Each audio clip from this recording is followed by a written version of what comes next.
याही वर्षी श्रीमद भागवताच्या माध्यमातून भगवंताची सेवा करण्यासाठी आपण या ठिकाणावरती विराजमान झालेलो आहोत। पूर्व सत्रामध्ये आपण चिंतनाला आरंभ केला होता। भगवंताची सेवा प्रत्येकाने करावी, भगवंताची सेवा प्रत्येकाकडून घडावी। आणि मग थोडंसं तिथून विषय चिंतन केलं की सेवा कशी करायला पाहिजे, सेवा कशी करत असतात, सेवा कशी घडत असते, याच्यावरती थोडा प्रकाश टाकला। आणि थोडाच टाकला बरं का, खूप नाही टाकला, सगळा नाही टाकला, अगदी थोडा। आणि तसंही 7 दिवसामध्ये कोणताच विषय पूर्ण होत नाही। 7 दिवसात एका विषयावर चिंतन होतं का असा जर प्रश्न विचारला तर व्यासपीठ उत्तर देतं नाही। 7 दिवसात एकाच विषयावर व्याख्यान होत नाही। 7 दिवसामध्ये अनेक विषयावरती प्रकाश टाकला जातो, अनेक विषयांना स्पर्श केला जातो, अनेक विषयांना स्पर्श करून कथा पुढं पुढं पुढं पुढं प्रवास करते।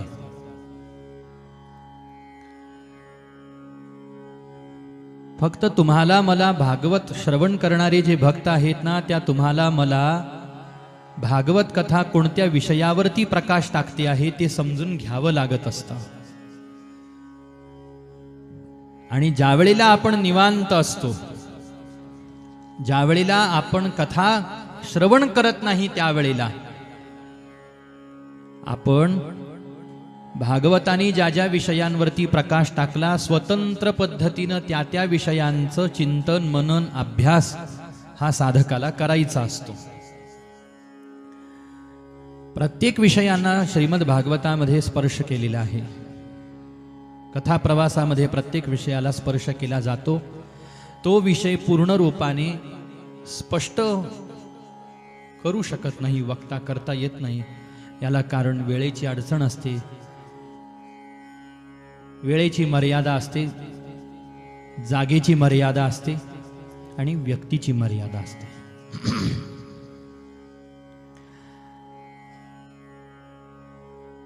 सगळ्याच वेळेला सगळ्याच गोष्टी सगळ्या सांगता येत नसतात। एक गोष्ट सांगायची आहे आपल्याला, एकाच वेळेला सगळी गोष्ट कधी कधी सांगता येत नाही महाराज। एकच गोष्ट सगळ्या वेळेला सगळी सांगता येत नाही, सगळ्याच जागेवर सगळं बोलता येत नाही, आणि सगळ्यांसमोरच बोलता येतं असंही नसतं। म्हणून जागा महत्वाची, वेळ महत्वाचा आणि व्यक्ती महत्वाचा, 3 गोष्टी महत्वाच्या असतात। वेळ पाहिजे, जागा पाहिजे आणि व्यक्ती पाहिजे, अर्थात श्रोता पाहिजे। भागवताचा विचार केला तर, कथेचा विचार केला तर श्रोता पाहिजे, जागा पाहिजे। इथं जागा नाही का? आपल्या पुरती आहे ना, बस झालं। कुठं कोण येतंय महाराज? ज्यांना बसायचं आहे त्यांच्या पुरतं असलं ना, पुष्कळ झालं। बसायलाच नाही, मग जागेचं करायचं काय? मग नसली तरी चालते। एवढी जागा आहे,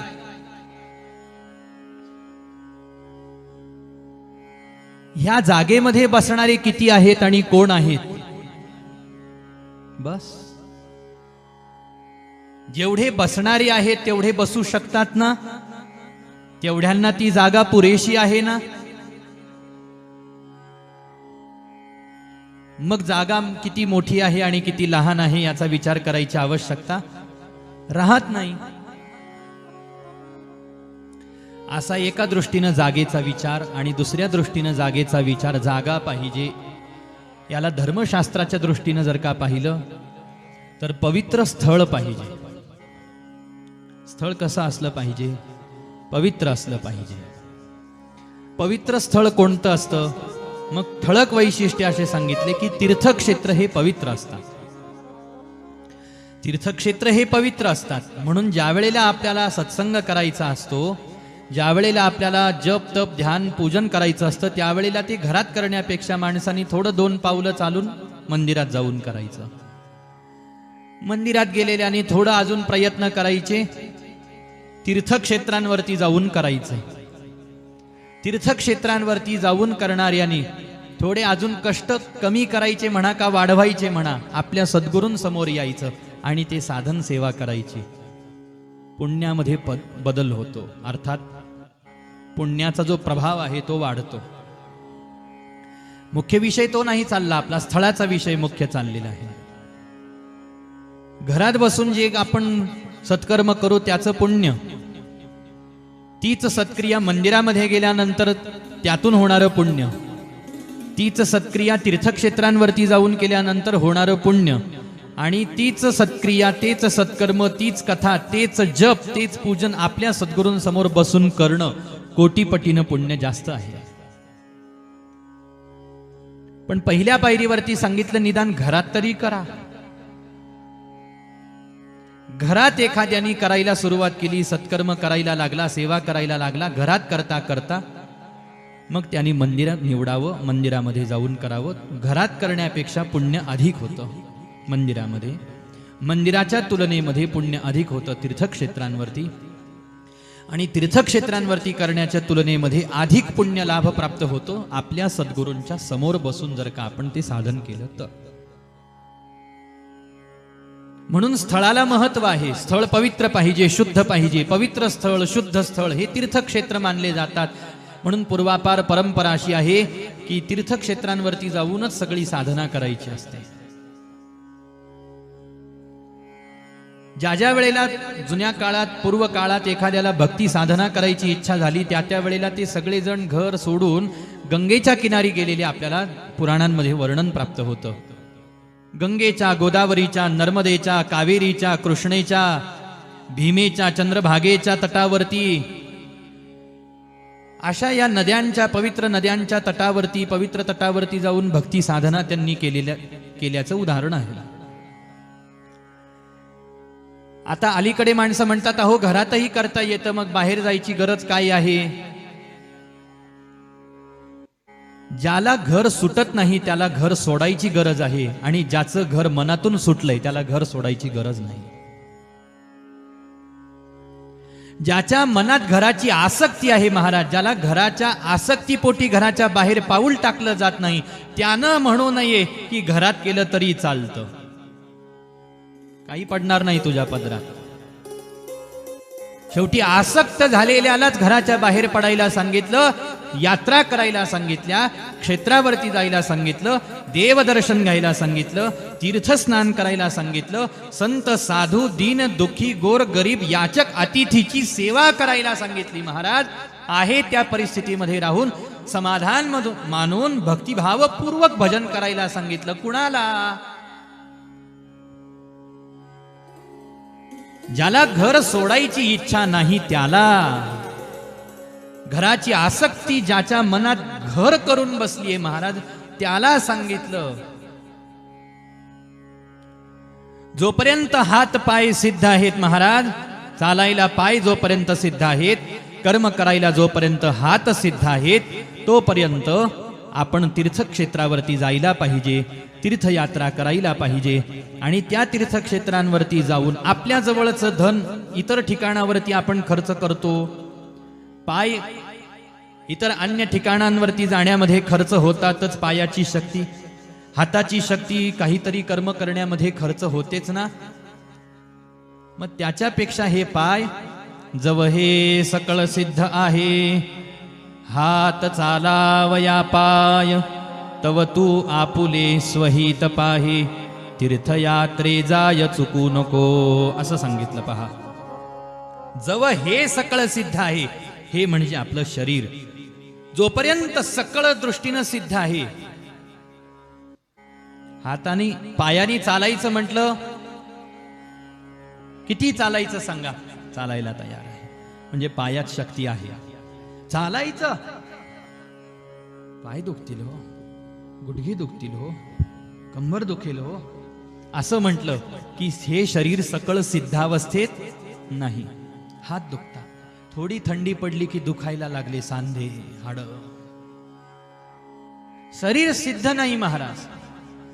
ज्या वेळेला शरीर सिद्ध आहे त्यावेळेला सगळं करायला सांगितलं शास्त्राने. घरात बसून राहायला नाही सांगितलं.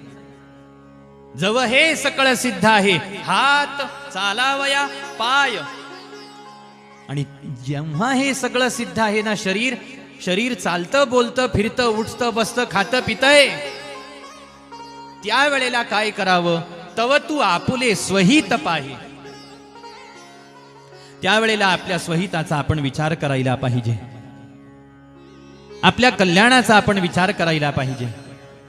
आणि स्वहितासाठी प्रयत्न करण्याची, स्वकल्याणासाठी प्रयत्न करण्याची, अंतःकरणाची जडणघडण व्हावी परमार्थ भक्तीसाठीची, याची पहिली पायरी जीवनामध्ये कोणती असेल तर तीर्थयात्रा ही पहिली पायरी आहे.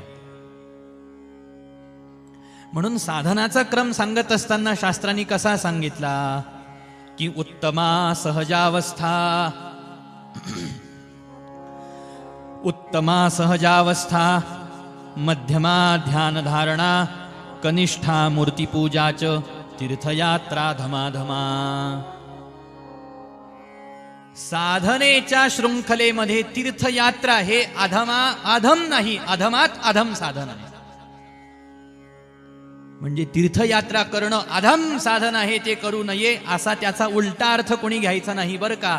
साधकाच्या अवस्थेच्या दृष्टीनं कोणत्या साधकानी कोणतं साधन करावं या साधनेच्या दृष्टीनं एखादा साधक सहजावस्थेपर्यंत गेलेला आहे आणि तो तीर्थयात्रा हे साधन करण्यामध्ये जर का अडकून पडला तर उत्तम अवस्थेपर्यंत गेलेल्या साधकासाठी तीर्थयात्रा हे साधन अधम आहे. आणि सामान्य स्थितीमध्ये असलेल्या साधकाला, ज्याला अजून परमार्थाच्या अवस्थेपर्यंत जो पोहोचलेला नाही, आत्ताशी त्याला इच्छा झाली की आपण काहीतरी परमार्थ करावा, आपण भक्ती करावी, मग त्याची सुरुवात कुठून करायची? तर त्याची सुरुवात होते ही तीर्थयात्रेपासून. म्हणून तीर्थयात्रा हे साधनेच्या शृंखलेच्या दृष्टीनं चौथं साधन, पण साधकाच्या प्रारंभिक अवस्थेच्या दृष्टीनं पहिलं साधन. गोंधळ लक्षात आला का? शास्त्र म्हणतं उत्तमा सहजावस्था. जीवनामध्ये परमार्थाच्या दृष्टीनं सहजावस्था आपल्याला प्राप्त होणं हे उत्तम आहे महाराज.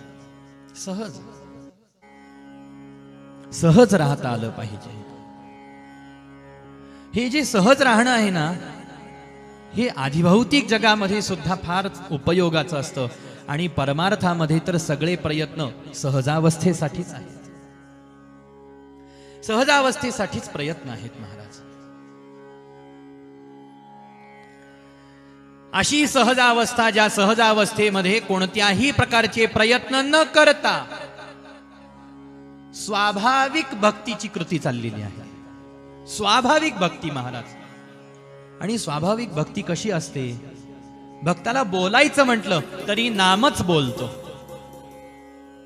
ऐकायचं म्हटलं तरी हरिगुणच ऐकतो, पाहायचं म्हटलं तरी हरीलाच पाहतो, खायचं म्हटलं तरी हरिप्रसादच खातो, वास घ्यायचा म्हटला तर हरिचरणारविंदावरती अर्पण केलेल्या तुलसी पत्राचाच वास घ्यायचा, चालायचं म्हटलं तर हरिधामाकडेच चालतो, आणि कर्म करायचं म्हटलं तर हरीची पूजाच करतो महाराज. याला सोडून ज्याचं शरीर कोणत्याही प्रकारचं कर्म ठरवूनही होत नाही महाराज आणि सहजही होत नाही, फक्त त्याच्या सहज क्रियेमध्ये सहज हरी आणि सहज हरीची भक्ती आहे, ही उत्तम अवस्था आहे. ही उत्तम अवस्था आहे. आणि ह्या उत्तम अवस्थेपर्यंत जाण्यासाठीचे भरपूर साधन आहेत महाराज. पण या साधनेच्या क्रमामध्ये हे चौथं साधन आहे जे उत्तम आहे. याच्यापेक्षा मध्यम साधन कोणतं आहे? उत्तमा सहजावस्था, मध्यमा ध्यान धारणा. ध्यानाला बसणे, ध्यान करणे आणि ध्यान लागणे, अशा ध्यानाच्या 3 पायऱ्या आहेत बरं का. ध्यानाला बसतो, बसावं कसं? बसावं कसं? ध्यान करतो, करावं कसं? जसं बसायचं तसं ध्यानाला बसलं नाही तर ध्यान केलं जात नाही, आणि ध्यान जसं करायला पाहिजे तसं केलं नाही तर ध्यान लागत नाही. लागायला पाहिजे तसं ध्यान लागत नाही, म्हणून समाधी अवस्थेपर्यंत आपण जात नाही. एखादा समाधीपर्यंत जातोय याचा अर्थ त्याचं ध्यान लागलंय. ज्याचं ध्यान लागलंय याचा अर्थ त्यांनी ध्यान केलंय. ज्यांनी ध्यान केलंय याचा अर्थ तो ध्यानाला बसलाय. आपण बसतो का? ध्यान करतो. म्हटले केलं असताना पण अडचण हीच आहे की बसवलं जात नाही. तुम्ही म्हणता पद्मासन घालून बसायचं. इथं साधी मांडी सहजासन आम्हाला घालता येत नाही, आम्ही पद्मासन कधी घालावं? आता कोणत्या आसनात बसलोय आपण? सहजासनात बसलोय, सुखासनात बसलोय. म्हणजे बसलं तरी काही पायाला कळ लागत नाही असं म्हणू का मी? तुम्ही हो म्हणा ना, फक्त कळ लागत नाही. लागली तरी म्हणा लागत नाही.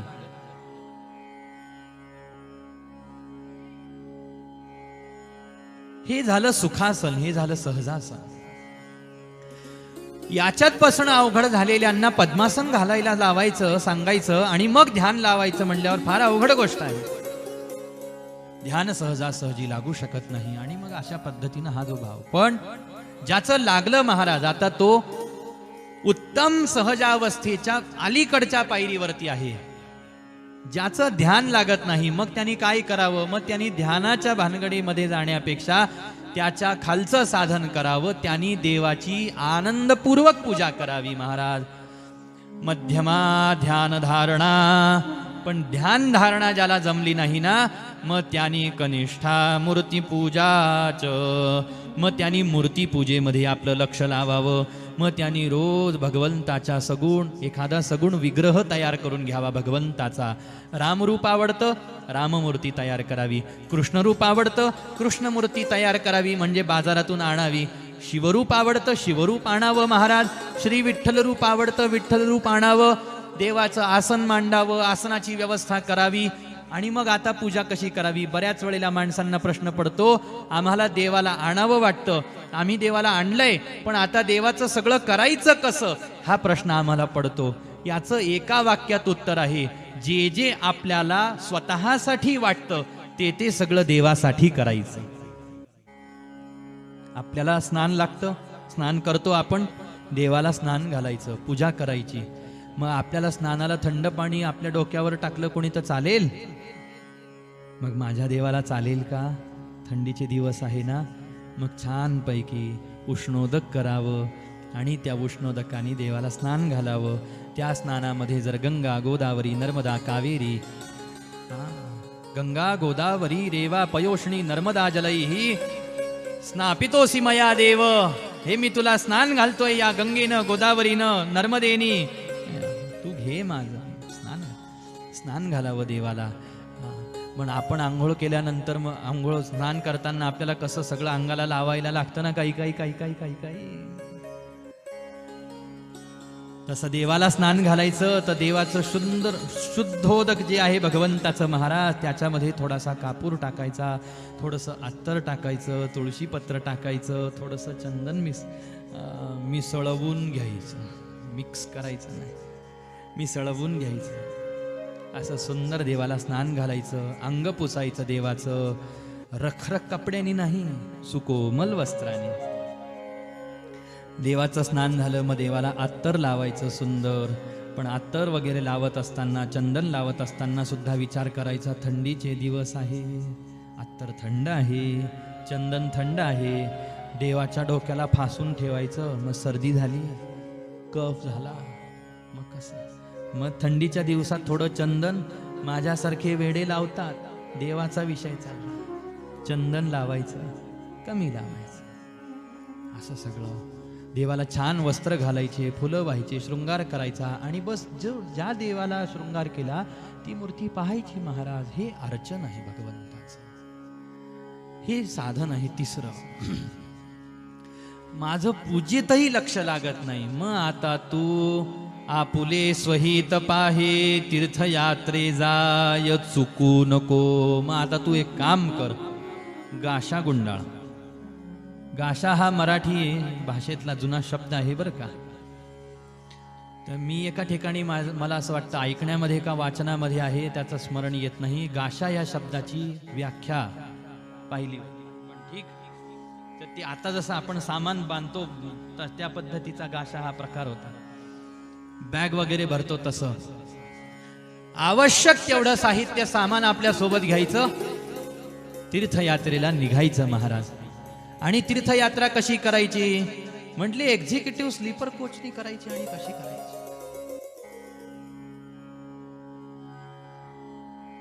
राहायचं कुठं? अहो 1 star 2 star 3 star 4 star 5 star मध्ये राहायचं. खायचं काय? काही अडचण नाही महाराज. जे पाहिजे खायला ते मागवता येतं, ते खायचं. असं सगळं करायचं.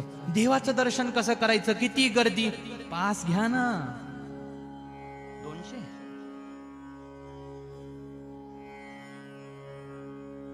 तितकं पटकन, जो जितका जास्त देईल तितकं पटकन देवाच्या जवळ. अशी व्यवस्था. असं दर्शन घ्यायचं, असं दर्शन घेईन मी वगैरे वगैरे, असं अशी नाही करायची महाराज तीर्थयात्रा. तीर्थयात्रा आवश्यक तेवढं साहित्य, जेवढं शरीराला आवश्यक आहे तेवढे 2 कपडे आपल्या सोबत घेतले. तीर्थयात्रा करायला निघालो. एक तीर्थावर एका क्षेत्रावर जायचं महाराज. आणि पळायचं नाही. एका तीर्थात गेलो, तीर्थाचं स्नान करायचं. तीर्थात स्नान केल्यानंतर तिथं आपल्या पितरांच्या प्रीत्यर्थ पिंडा दानादिक पवित्र कर्म करायचे, दान करायचं. क्षेत्राची जी देवता असेल त्या देवतेचं दर्शन घ्यायचं. आणि त्याच ठिकाणी एकांतवासामध्ये त्या क्षेत्रावर त्या तीर्थाच्या सान्निध्यात राहून नाम जप करायचं, सत्संग साधन करायचं, आल्या गेलेल्याची सेवा करायची, अखंड हरिस्मरण करायचं. आणि त्या क्षेत्राचा यत्किंचित अनुभव तीर्थक्षेत्रावर राहिलोय असं वाटलं पाहिजे. आणि मग पुढच्या तीर्थक्षेत्राला निघायचं. अशी तीर्थयात्रा. आणि त्याच्यासाठी उपयुक्त प्रवास हा फक्त पायी प्रवासच आहे महाराज. पायी प्रवास करायचा नाही. पायी प्रवास शक्य झाला तर मग या तीर्थाहून त्या तीर्थावर गेलो. पण काही दिवस तीर्थ, याला म्हणतात क्षेत्रवास. क्षेत्रवास करायला पाहिजे आणि असं पद्धतीनं तिथं राहिला पाहिजे असं सांगितलं. असं त्याचं स्वरूप बरं का. आणि मग असं करता करता करता करता तीर्थयात्रा करायच्या. तीर्थयात्रा केल्याने जशी करायला सांगितली तशी तीर्थयात्रा जर का केली ना आपण, तर आपलं अंतःकरण कुठंतरी शुद्ध होतं, तर आपलं अंतःकरण कुठंतरी पवित्र होतं. आणि जशी करायला पाहिजे तशी जर का नाही केली तर त्या तीर्थयात्रेचा प्रभाव होत नाही महाराज. प्रभाव आपल्या अंतःकरणावरती परमार्थाच्या दृष्टीने झाला पाहिजे. याच्यासाठी अशा पद्धतीनं तीर्थयात्रा जर का केली आणि मग तो जर का घरी आला, तर आता त्याच्या त्या पवित्र अंतःकरणामधून मग देवाची पूजा करायची इच्छा होते. मग देवाचं पूजन घडतं. ज्याच्याकडून पूजन घडतं त्याच्याकडून ध्यान होतं. ज्याचं ध्यानात लक्ष लागतं महाराज, तो सहजावस्थेमध्ये जातो. असा पायरी पायरीनं भक्त पुढे जात असतो. अशा पद्धतीनं भक्त जात असतो. जाऊ द्या महाराज, बाकीच्या तीर्थक्षेत्रांवरती कसं जायचं कसं नाही हा तर एक वेगळा स्वतंत्र दीर्घ चिंतनाचा विषय आहे.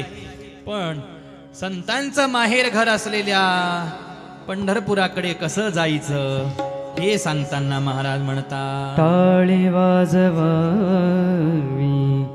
गुढी उभारावी, टाळी वाजवावी गुढी उभारावी, टाळी वाजवावी गुढी उभारावी, टाळी वाजवावी गुढी उभारावी, टाळी टाळी वाजवावी गुढी उभारावी टाळी वाजवावी गुढी उभारावी टाळी वाजवावी गुढी उभारावी टाळी वाजवावी गुढी उभारावी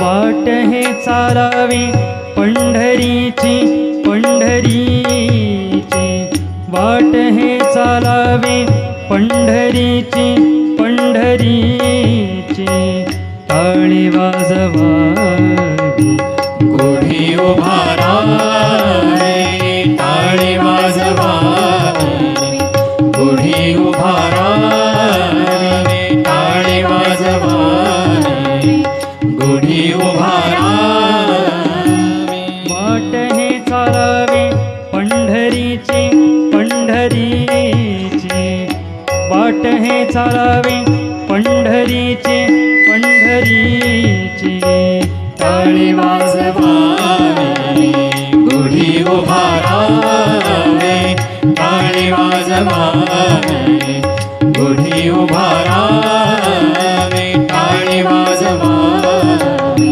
गुढी उभारावी.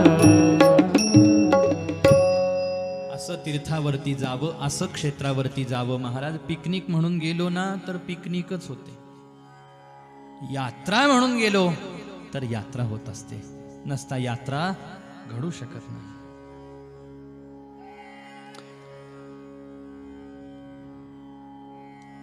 अशा पद्धतीनं तीर्थक्षेत्रांवरती जावं म्हणजे स्थळाचा महिमा आहे, काळाचा महिमा आहे. काळ पाहिजे, वेळ पाहिजे. पवित्र वेळ असली की पवित्र कर्म चटकन करून घेतले पाहिजे. पवित्र वेळेला पवित्र कर्म जर का आपण करून घेतले तर ती वेळ आपली सार्थकी लागते. अरे यांचा पतंग गेला काय?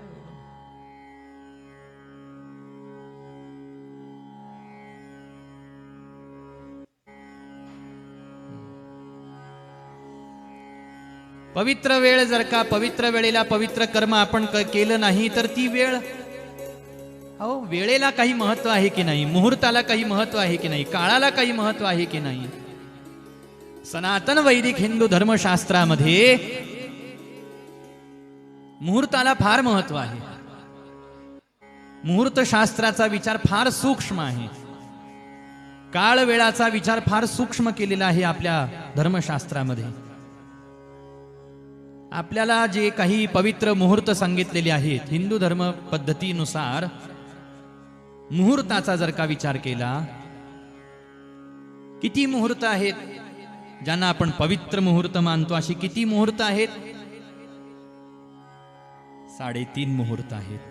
कोणकोणती आहेत सांगा ना, म्हणजे माझंही रिव्हिजन होईल, आवृत्ती उजळणी होईल माझी पण. बरं ठीक आहे, असे 3.5 मुहूर्त आहेत महाराज. मग त्या मुहूर्तावर काय करायला पाहिजे? पुरी करायला पाहिजे, तांदळाची सुंदर खीर करायला पाहिजे. अहो हूं काय करता? हे नाही केलं तर चालतं. देवाची पूजा करायला पाहिजे, दान करायला पाहिजे, पवित्र कर्म करायला पाहिजे, सत्संग करायला पाहिजे. मुहूर्ताचा विचार दूरच राहिला महाराज. आजकाल आपला वाढदिवस असताना वाढदिवसाच्या दिवशी काय करावं हेच आपल्याला माहित नाही, आणि आपण कधी मुहूर्ताचा आणि शास्त्राचा विचार करणार हो? ज्या वाढदिवसाला आपल्या धर्मशास्त्रामध्ये सुंदर तेलाचा दिवा लावण्याची पद्धती आहे, तिथं चालू दिवा स्वतःच्या तोंडाने फुंकून आपण विझवतो आहोत. अहो तोंडाने जर का आपण चालू ज्योत विझवली तर त्याचा काय परिणाम होतो हे तरी आपल्याला ठाऊक आहे का?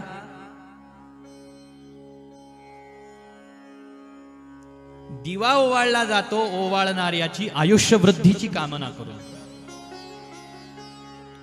आज वाढदिवस आहे तुझा, मी ओवाळतो, मी ओवाळते का? तुझ्या दीर्घ आयुष्याची आणि निरामय निरोगी आयुष्याची मी कल्पना करतो, कल्पना करते, प्रार्थना करते. याला म्हणतात शुभ कामना करणे.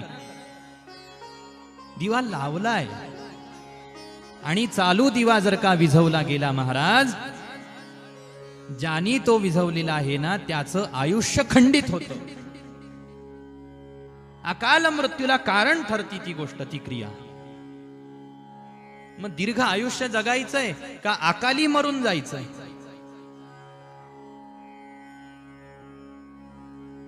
म्हणून असा विषय. पवित्र काळाला महत्व आहे आणि पवित्र जागेला महत्व आहे आणि हे सगळं कोण करतंय त्या व्यक्तीला महत्व आहे. एवढाच फक्त मुख्य विषय आपलं ते मुख्य वाक्य होतं महाराज. सगळ्याच गोष्टी सगळीकडंच सगळ्यांनाच सांगितल्या जात नसतात. संकेत मात्र महात्मे बोलतात, प्रकाश टाकतात एखाद्या गोष्टीवरती, पण त्या विषयाचा सविस्तर विचार साधकांनी करायचा असतो. जर आपण स्वतःला साधक मानत असू, साधकीय मार्गावरून आपल्याला चालायचं असेल तर हा सगळा विचार आहे बर का. नसता मग हे जे सगळं बोललं गेलं ना आता, हे काही कामाचं नाही आपल्या. जो साधकीय मार्गावर ज्याला चालायचंच नाही त्यांनी हे सगळं सोडून दिलं तरी काही हरकत नाही. परमार्थ ज्याला करायचा आहे त्याच्यासाठी हे सगळं सांगणं चाललेलं आहे. कुठून बाजूला गेलो? श्रीमद भागवत 7 दिवसामध्ये अनेक विषयांवरती प्रकाश टाकून जातं. सगळ्याच विषयांना आपण 7 दिवसामध्ये सांगून पूर्ण करू शकत नाही. कोणत्या तरी एखाद्या विषयावरती आपण प्रकाश टाकू शकतो, एखाद्या विषयाला पूर्ण रूपाने सविस्तर ऐकण्याचा प्रयत्न करू शकतो, पण प्रकाश टाकला जातो ही गोष्ट तितकीच खरी आहे. असा श्रीमद भागवताच्या माध्यमातून हा ज्ञानप्रकाश तुमच्या माझ्या अंतःकरणावरती पडत असतो महाराज, पडतो आहे. ज्या प्रकाशामध्ये आपल्याला सत्य काय, मिथ्या काय, सार काय, असार काय, चांगलं काय, वाईट काय, योग्य काय, अयोग्य काय हे आपल्याला कळत असतं. ज्याला प्रकाश प्राप्त झालेला नाही तो अंधारामध्ये वाट चालू शकत नाही. सर्वत्र अंधार पसरलेला आहे. आपल्या आतही अंधकार आहे आणि बाहेरही अंधकार आहे. आपल्या आत बाहेर पसरलेल्या ह्या अंधाराला दूर करायचं असेल तर आपल्याकडे प्रकाश पाहिजे, ज्योत पाहिजे. आणि अंतःकरणामध्ये बाहेर पडलेला प्रकाश, बाहेर पडलेला अंधार दूर होतो. बाहेरचा अंधार दूर करण्याचं सामर्थ्य कुणाकुणात आहे? सूर्यामध्ये आहे. सूर्य बाहेर पडलेला अंधार दूर करतो. एखाद्याची इच्छा असेल सकाळ होऊच नाहीये, खूप छान वाटतंय, ही सकाळच का होते? मग काही काही मंडळींना सकाळ झाली की फार राग येतो. सकाळ का झाली, सकाळ का झाली, का राग येतो, काय अडचण काय आहे? नाही म्हटले सकाळ झाली ना, आता उठावं लागल, पांघरून बाजूला करावं लागल आता, असं होतं. म्हणून त्यांना असं वाटतं कधीच सकाळ होऊ नये, अंधार तर अंधारच राहावा, रात्र ती रात्रच राहावी महाराज. पण तसं होत नाही. सूर्य उदय होतो आणि सगळीकडे प्रकाश पसरतो. पहिलं प्रकाशाला कारण आहे सूर्य, दुसरा प्रकाशाला कारण आहे दिवा, तिसरं प्रकाशासाठीचं उदाहरण संतांनी दिलं हिरा. रवी, दीप, हिरा, दाविती देखणे, या तिघांच्याही प्रकाशामध्ये हे तिघही जण आपल्याला डोळ्याला दिसणाऱ्या गोष्टी दाखवतात. पण काही जी गोष्टी अशा आहेत ज्या आहेत पण आपल्याला दिसत नाहीत. म्हटले एवढा मोठा सूर्य सूर्याच्या प्रकाशात दिसत नाही, मग दिवा, अरे जिथं सूर्यप्रकाशात जे दिसत नाही ते दिव्याच्या प्रकाशात दिसेल का? ते हिऱ्याच्या प्रकाशात दिसेल का? नाही दिसणार. म्हटले त्याला अजून एक प्रकाश आवश्यक आहे आणि त्या प्रकाशाला म्हणतात सत्संग प्रकाश.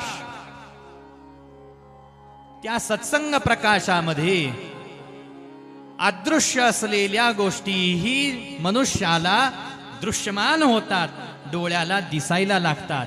पण ह्या डोळ्याला दिसणं आणि अंतःकरणाच्या डोळ्यांना दिसणं ह्या दोन बाजू आहेत बरं का. नुसते हेच डोळे पाहतात असं नाही, अजून एक डोळे आहेत, त्याला विवेकाचे डोळे म्हणतात, त्याला ज्ञानाचे डोळे म्हणतात. एखाद्याचे हे डोळे पुष्कळ चांगले आहेत, तिथं काय लिहिलंय ना ते पण दिसतं आणि इथं काय लिहिलंय ते पण दिसतं. म्हणजे जवळचीही दृष्टी चांगली आणि लांबचीही चांगली. लांबचं दिसायला सुद्धा आणि जवळचं दिसायला सुद्धा उपकरणाची आवश्यकता, म्हणजे अजून बाहेरच्या 2 डोळ्यांची आवश्यकता नाही. म्हणजे डोळे कसे आहेत? चांगले आहेत, शुद्ध आहेत, स्वच्छ दृष्टी आहे महाराज. काहींना अक्षर ठळक दिसतात, चांगलं दूरचंही चांगलं दिसतं, जवळचंही चांगलं दिसतं, पण दिसायला सगळं चांगलं दिसतं असं नसतं. कधी कधी दृष्टी खूप चांगली असते पण दुसऱ्यातलं फक्त वाईटच दिसतं, चांगलं कधीच दिसत नाही. ती पण दृष्टी वाईटच असते बरं का. आणि एक दृष्टी अशी असते जिथं डोळ्यालाही चांगलं दिसतंय, एखादा पाहतो पण चांगला आहे, पण त्या प्रकाशात, त्या पाहण्यात फक्त तेच दिसतंय जी सूर्य दाखवतोय, जी दिवा दाखवतोय, जी हिऱ्याच्या प्रकाशात दिसतंय तेवढंच दिसतंय. दुसरं काही दिसतंय का ह्या प्रकाशात? नाही दिसत महाराज. जे ह्या प्रकाशात सुद्धा दिसत नाही ना, ते दिसावं याच्यासाठी आपल्याला आवश्यक असतात ज्ञानाचे डोळे, ज्ञानदृष्टी आवश्यक असते, विवेकाची दृष्टी आवश्यक असते. आणि हा विवेक आपल्याला प्राप्त होतो सत्संगामध्ये. म्हणून अदृश्य दर्शने संतांचे किंवा संतांचे असा रवी दीप हिरा दाविती देखणे अदृश्य दर्शने संतांचे. महिमा काय वर्णू मी पामर, त्यांचा महिमा काय वर्णू मी पामर, त्यांचा महिमा काय वर्णू मी पामर, त्यांचा महिमा काय वर्णू मी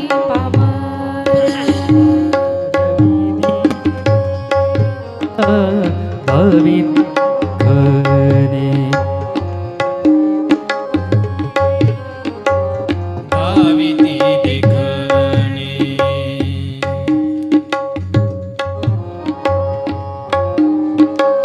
दर्शने संतांचे अदृश्य दर्शने संतांची संतांची, त्यांचा महिमा काय वर्णू मी पामर, त्यांचा महिमा काय वर्णू मी पामर, त्यांचा महिमा काय वर्णू मी पामर. अदृश्य दर्शने अदृश्य दर्शने अदृश्य दर्शने संतांची अदृश्य दर्शने संतांची संतांची, त्यांचा महिमा काय वर्णू मी पामर, त्यांचा महिमा काय वर्णू मी पामर, त्यांचा महिमा काय वर्णू मी पामर.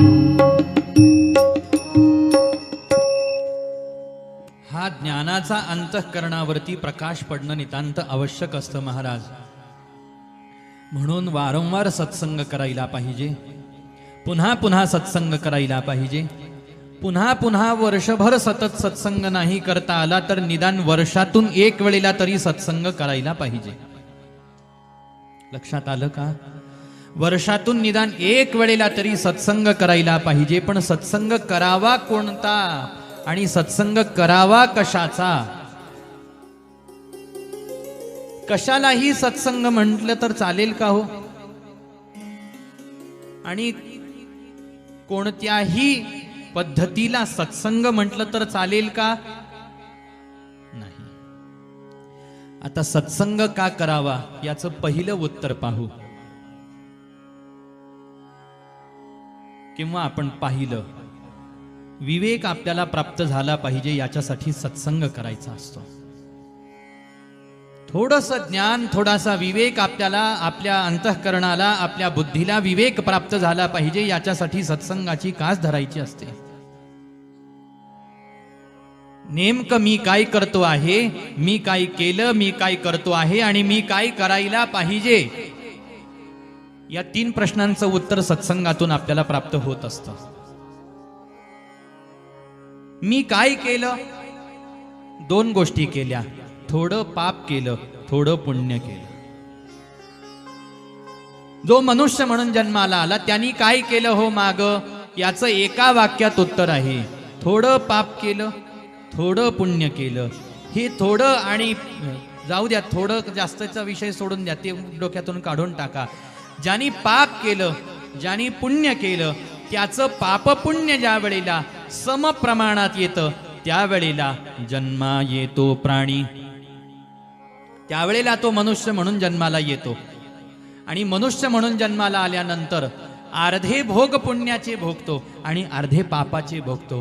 कोणते पुण्याचे असतात आणि कोणते पापाचे असतात?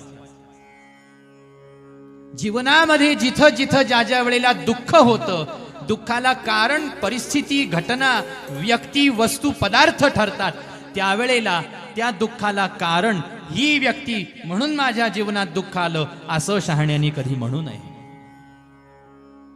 ही परिस्थिती म्हणून मी दुःखी आहे, परिस्थितीलाही दोष देऊ नये. हा पदार्थ कारण आहे म्हणून मला दुःख झालं, पदार्थालाही दोष देऊ नये. मग दोष आहे कुणाचा? दोष द्यायचा असेल ना महाराज, स्वतःच्या पाप कर्माला दोष द्यावा माणसाने, दुसरं कुणाला दोष देऊ नये. कारण सिद्धांत असा सांगतो की अगा कर्मी जे उरावे ते सुख दुःखी फळावे, तया ते भोगावया यावे लागे देहा एका. जिथं कुठं जीवनामध्ये आपल्याला दुःख प्राप्त होतं, हा गत जन्मामध्ये आपल्याकडून घडलेल्या पापाचा परिणाम असतो. आणि ज्या ज्या वेळेला आपल्याला सुख प्राप्ती जीवनामध्ये होते, त्या त्या वेळेला हा मागच्या जन्मामध्ये घडलेल्या पुण्याचा परिणाम असतो, प्रभाव असतो. म्हणून माग काय केलं तर 2च गोष्टी केल्या, पाप केलं, पुण्य केलं. काहींनी खूपच पाप केलं, खूप पाप केलं, मग त्यांच्या जीवनात खूप दुःख. पण खूप पाप करणाऱ्याला नाना प्रकारच्या योन्या प्राप्त होतात महाराज, असंही उत्तर आहे. आणि पुण्य ज्याने केलं त्याला जीवनामध्ये सुख प्राप्ती होते. मग ज्या ज्या गोष्टीकडे, ज्या ज्या गोष्टीचा स्वीकार तो करेल, तिथून तिथून त्याला सुखानुभूती होते. सहज आनंद न हो, कशात काही नसताना सुखी राहतात. कधी कधी आपल्याला ईर्ष्या होते, दुसऱ्याचं सुख पाहून, दुसऱ्याचा आनंद पाहून ईर्ष्या उत्पन्न होते. हे कस काय एवढे सुखी, हे कस काय एवढे आनंदी? ईर्ष्या करू नये महाराज. त्यावेळेला स्वतःच्या मनाने स्वतःला उत्तर द्यावं, मी पुण्य केलं असतं तर मीही आनंदी राहिलो असतो, सुखी राहिलो असतो.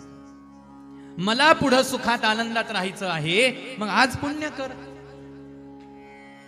आज पुण्य कर महाराज, असं उत्तर साधू संत ग्रंथांनी तुम्हाला मला दिलं. आता काय करतो आहोत आपण? या जन्मामध्ये वर्तमान काळात आपण काय करत आहोत? माग काय केलं त्याचं थोडंसं उत्तर एका वाक्यात पाहिलं. आता काय करत आहोत? तर 2 गोष्टी होतात. पुन्हा त्याच उत्तरातून पुढचं उत्तर मिळवून घेऊ बरं का. ज्याने पुण्य केलं ना तो पुण्यच करतो, ज्याने पाप केलं तो पापच करतो. मागच्या जन्मात घडलेलं जे पुण्य आहे ते या जन्मात आपल्याकडून पुण्यकारक कृतीच करून घेणार आहे, आणि पाप घडलं असेल एखाद्याकडून तर पाप कृतीच आपल्याकडून घडणार आहे. पापाचेच विचार आपल्या मनामध्ये येणार आहेत, पाप करण्याचीच इच्छा आपल्या मनामध्ये होणार आहे. कारण काय? शिदोरीच पापाची घेऊन आलो ना. शिदोरी काय आणली? गाठोडं कशाचं सोबत बांधून आणलंय? ते गाठोडं सोडून पाहू बरं. आपल्या विचारातून कळतं, आपल्या बोलण्यातून कळतं, आपल्या स्मरणातून कळतं, आपल्या कृतीतून कळतं आपल्या जवळ गाठोडं कशाचं आहे. खूप पुण्य करावं वाटत असेल एखाद्याला कोणत्याही माध्यमातून, तर त्यांनी पुण्याईचं गाठोडं आपल्या सोबत आणलंय आणि रात्रंदिवस सत्संगाचा टाहो फोडणं चाललेला आहे समाजामध्ये, तरी पाप सोडायला माणूस तयार नाही. याला कारण पापाची शिदोरी, पापाचं गाठोडं त्यांनी आपल्या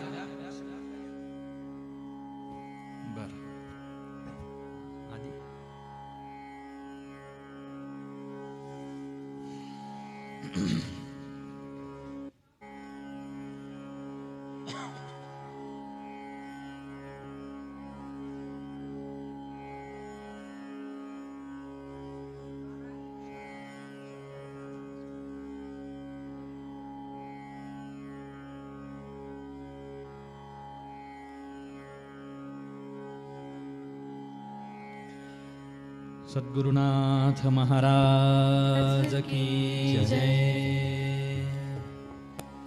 ज्याने पापाची शिदोरी आपल्या सोबत आणली महाराज, त्याने तो पाप कर्मच करतो, त्याच्याकडून पाप होतं. आणि ज्याने शुद्ध पुण्य केलेलं आहे त्याच्याकडून भगवंत त्याला सेवेची संधी देत असतात. शुद्ध पुण्य ज्याच्याकडून घडलं त्याला काय इच्छा होते? त्याला देवाची भक्ती करण्याची इच्छा होते, देवाचं नाम गाण्याची इच्छा होते, देवाची कथा ऐकायची इच्छा होते, स्वहितासाठी स्वकल्याणासाठी प्रयत्न करायची इच्छा त्याची होते. असा भाव आहे. आणि तशाच प्रकारे आपल्याकडून घडतंय. जन्मोजन्मी आम्ही बहु पुण्य केले, तेव्हा या विठ्ठली कृपा केली.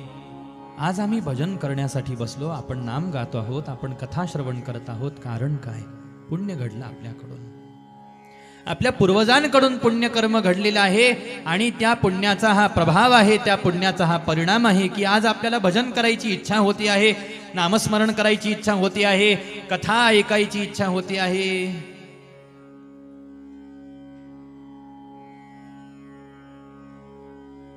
कथा ऐकायची इच्छा होती आहे. असं सगळं होतं ह्या पुण्याच्या प्रभावाने महाराज. नसता कुणाला इच्छा होते बरं देवाची कथा ऐकायची? कुणाला या मंडपामध्ये यावं वाटतं, येऊन बसावं वाटतं, तेही कथेच्या प्रेमापोटी. इतकं प्रेम देवावर, एवढं प्रेम कथेवर की कथा ऐकायला भेटणार आहे म्हटल्यावर बाकी काही नको म्हणून कथा ऐकायच्या आवडीनं, ओढीनं, इच्छेनी, प्रेमाने तयार होणारे भक्त किती आहेत?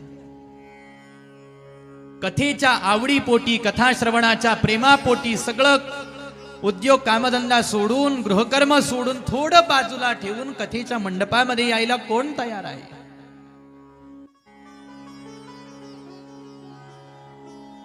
नाही एखाद्याला पूर्ण शक्य झालं महाराज, पण निदान भगवंत जेवढी संधी देतील तेवढ्या संधीनं तरी. परंतु नाही इच्छा होत. काय इच्छा होत नाही देवाची भक्ती करण्याची?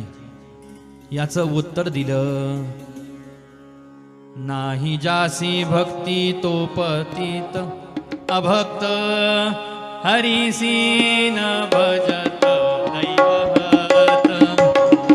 हरिसी न भजत दैवहत, हरिसी न भजत दैवहत. नाही जासी भक्ती तो पतित भक्त, हरिसी न भजत दैवहत. हरिसी न भजत दैवहत, हरिसी न भजत दैवहत. नाही जासी भक्ती तो पतित अभक्त, नाही जासी भक्ती तो पतित अभक्त. नाही जासी भक्ती तो पतित भक्त, हरिसी न भजत दैवहत. हरिसी न भजत दैवहत, हरिसी न भजत दैवहत.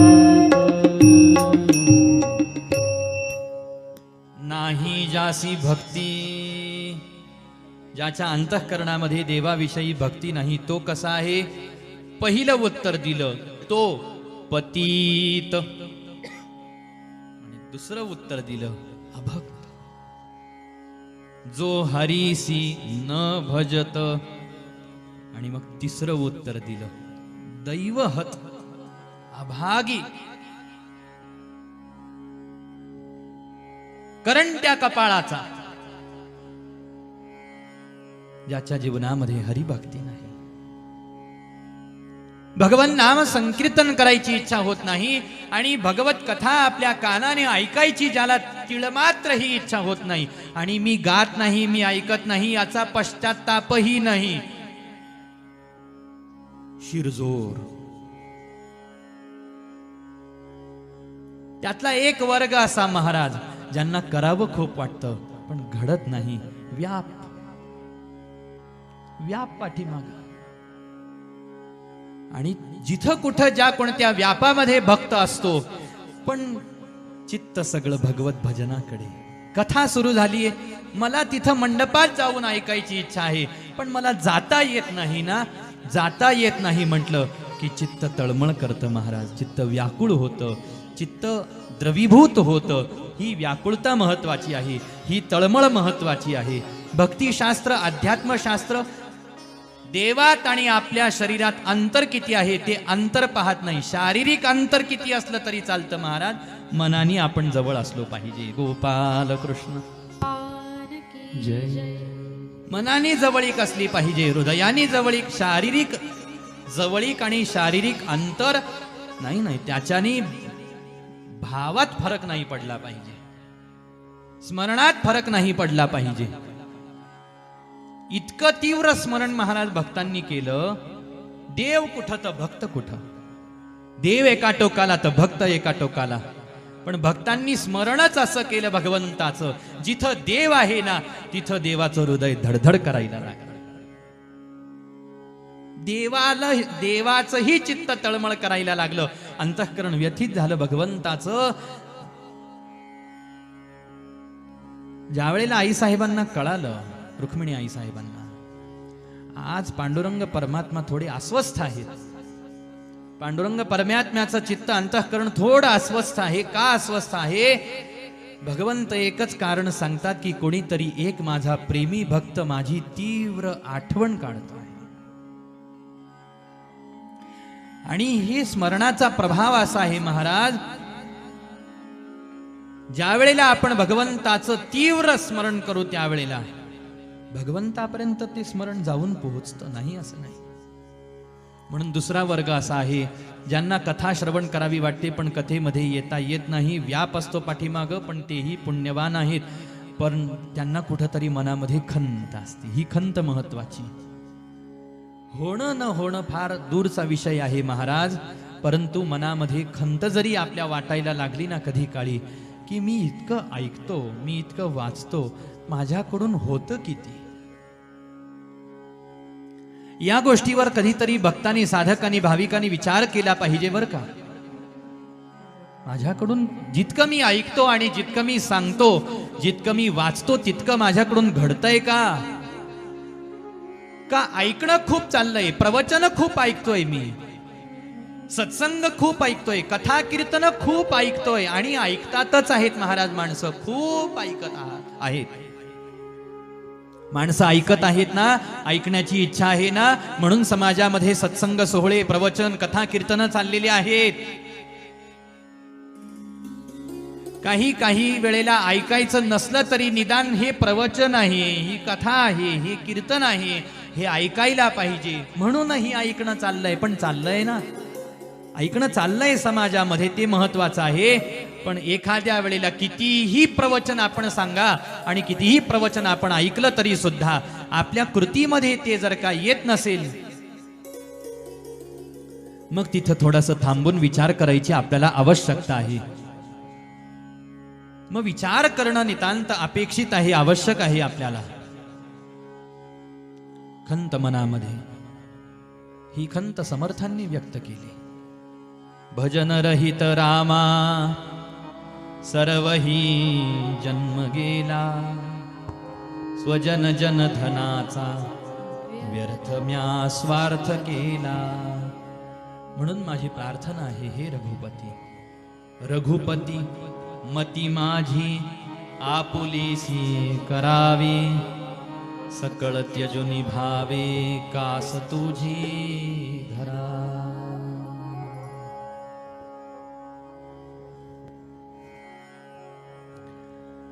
मला लक्षात आली एक गोष्ट, एक खंत माझ्या मनामध्ये उत्पन्न झाली, प्रगट झालेली आहे. ती खंत काय आहे? आतापर्यंतचा माझा जन्म, आतापर्यंतचं माझं जीवन आणि आतापर्यंतचं माझं आयुष्य हे तुझ्या भजनाशिवाय, तुझ्या भजनाशिवाय मी घालवलेलं आहे. याचं कुठंतरी दुःख आपल्या मनाला, याची कुठंतरी खंत आपल्या मनाला ज्या वेळेला व्हायला लागते, त्यावेळेला माणूस म्हणतो जाऊ द्या, सोडा सगळं, थोड्या वेळासाठी सोडून पहा. आपण भजन करू, भजनामध्ये, नामामध्ये, ध्यानामध्ये, पूजेमध्ये थोडंसं चित्त लावण्याचा आपण प्रयत्न करू. ह्या चित्ताला जे थोडं इकडं, थोडं तिकडं, थोडं तिकडं, थोडं तिकडं असं जे चित्त भरकटतंय महाराज, या चित्ताला आपण एका ठाई आणू ना. एक चित्त होण्याचा आपण प्रयत्न करू. ठाईच बैसोनी करा एक चित्त, आवडी अनंत आळवा.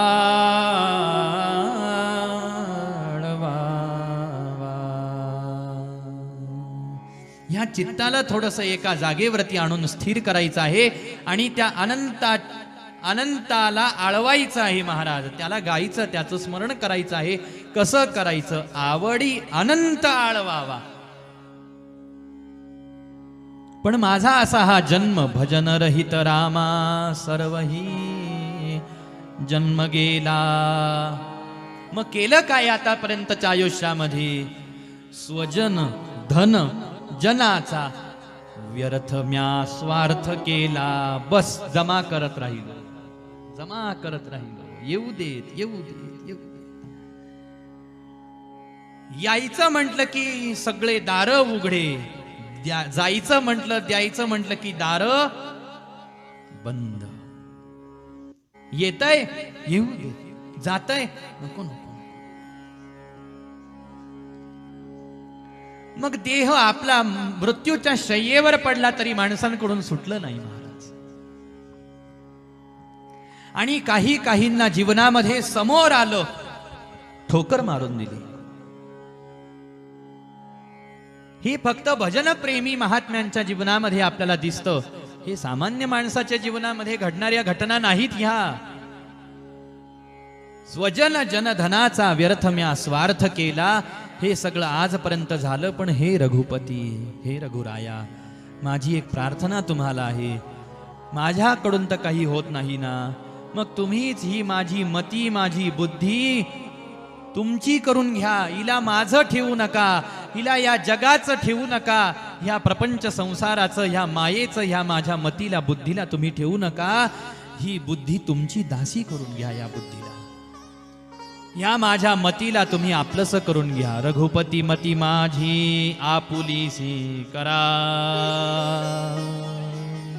ज्या दिवशी माझी ही मती, ज्या दिवशी माझी ही बुद्धी माझ्या हरीची तुमची होऊन जाईल ना हे भगवंता, त्या दिवशी मग मी सर्वस्वाने, सर्वार्थाने, सर्व दृष्टीनं तुमचा होऊन जाईल. सकळ त्यजुनी भावे कास तुझी धरा.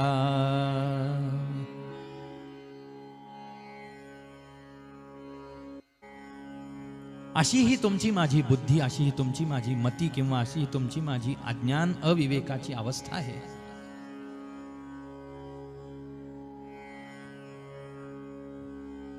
म्हणून हा एक दुसरा प्रकार आहे, ज्यामध्ये काहींना करणं होत नाही, पण मनात कुठंतरी सल असते, खंत चाललेली असते. आणि तिसरा वर्ग अतिशय निम्न कोटीतला, अतिशय कनिष्ठ कोटीतला असा आहे महाराज, ज्यांना आपण भजन करत नाही ना, याचं दुःखच नाही, याची खंत नाही, याचा पश्चाताप नाही. आणि अधमात अधम तो जी गर्वाने समाजात छाती ठोकून सांगतात आम्ही देवाची पूजा करत नाही, आम्ही नास्तिक आहोत, आम्ही कथा कीर्तन ऐकत नाही, आम्ही देव मानत नाही, असं म्हणणारा अधमात अधम पापाचा प्रत्यक्ष पुतळा आहे महाराज. अशा माणसाचा चेहरा सुद्धा आपल्याला दिसू नये डोळ्यांनी, त्याची सावली आपल्यावर पडू नये आणि त्याच्या अंगाला शिवून येणारा वारा सुद्धा आपल्या अंगाला लागला नाही पाहिजे, इतकं त्याच्या संबंधात आपण सोहळं पाळावं वैष्णव भजन करणाऱ्या भक्तांनी. इतकं सोहळं पाळावं महाराज. ज्याला देव आवडत नाही, ज्याला भजन आवडत नाही, ज्याला सत्संग कथा श्रवण आवडत नाही, त्याचा सहवास भगवत भजन करणाऱ्याने कधीही करू नये. कारण त्या सहवासाने आपलं भजन बिघडत असतं. आपलं भजन बिघडलं नाही पाहिजे, आपल्या भजनाचा स्तर सुधारला पाहिजे, वाढला पाहिजे. आपलं भजन बिघडण्यापेक्षा चांगलं झालं पाहिजे महाराज. याच्यासाठी आपण प्रयत्न करायला पाहिजे. आणि प्रयत्न तो काय? एकच प्रयत्न. भजन ज्याला चांगलं करायचं त्यांनी भजन देव भक्ताच्या संगतीत राहून भजन करावं. देवाच्या भक्ताच्या संगतीत राहून भजन करावं. म्हणून जी अभक्त आहेत ना देवा, त्यांची संगती तू मला देऊ नको. तुला जर मला संगती द्यायची आहे तर मला फक्त एकाचीच संगती दे किंवा त्यांचीच संगती दे, जे देव वसे चिती, देव वसे चिती, देव वसे चिती, देव वसे चिती, देव वसे चिती, देव वसे चिती, देव वसे चिती, देव वसे चिती,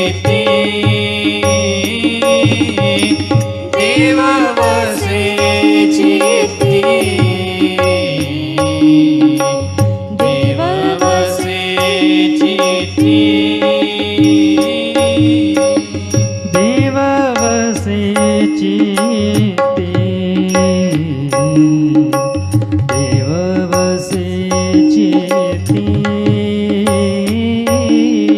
देव वसे चिती, देव वसे चिती, देव वसे चिती,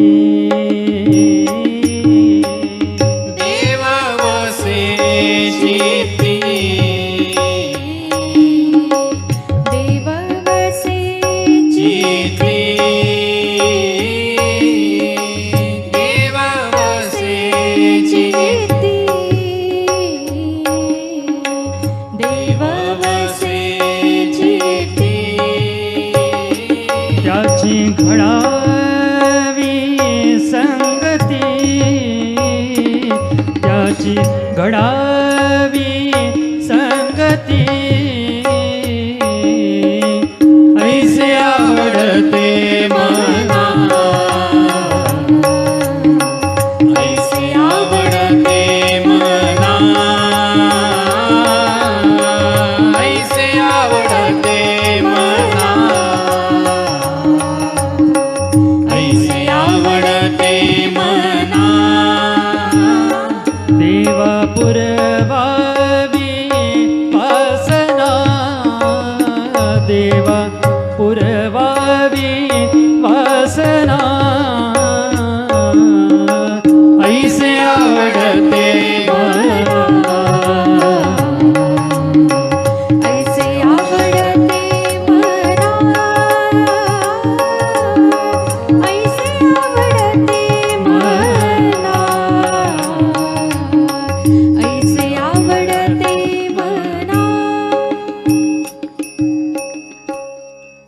अशांचीच संगती आपल्याला प्राप्त झाली पाहिजे. देव वसे चित्ती, ज्यांच्या चित्तामध्ये देव वसतो, देवाची वस्ती आहे ना, त्याची घडावी संगती. अशांची संगती मला घडू दे, कारण ऐसे आवडते मना.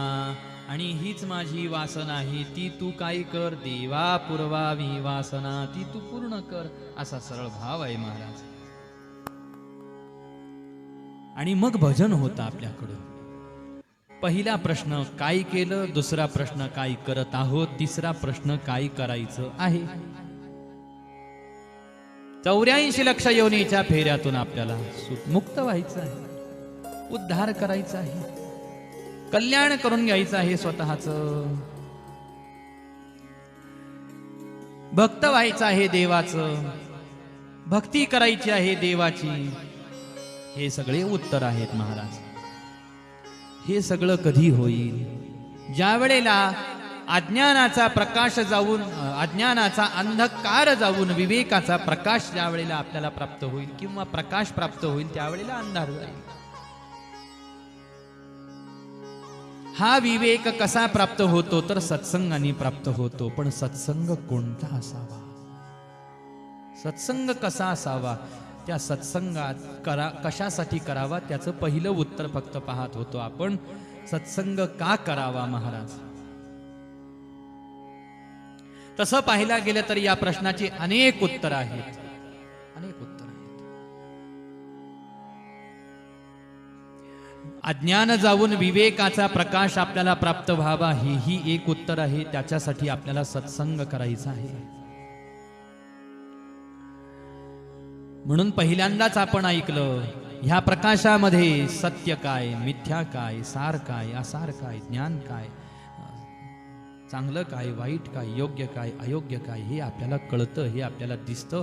आणि जीवनामध्ये त्याच्यासाठी विवेकच पाहिजे. आपण किती मोठे झालो, वयाने मोठे, पदानी मोठे, धनमानाने मोठे, विद्येनं मोठे झालो, शिक्षणाने मोठे झालो, पण सामान्य विवेक जर का आपल्या अंतःकरणामध्ये जागा नाही झाला, नाही होऊ शकला, तर इतर गोष्टींना अर्थ राहत नाही. आणि विवेकामध्ये सगळ्यात श्रेष्ठ विवेक आहे स्वतःच्या हिताचा प्रयत्न करण्याची धडपड असणे. स्वतःच्या हितासाठी जे प्रयत्न करत आहेत, कल्याणासाठी जे प्रयत्न करत आहेत ना, तेच खरे विवेकी आहेत, तेच खरे शहाणे आहेत, तेच खरे हुशार आहेत आणि तेच खरे धन्य आहेत. आपुलिया हिता जो असे जागता, धन्य माता पिता तयाची. कुळी कन्या पुत्र होती जे सात्विक, तयाचा हरीख वाटे देवा.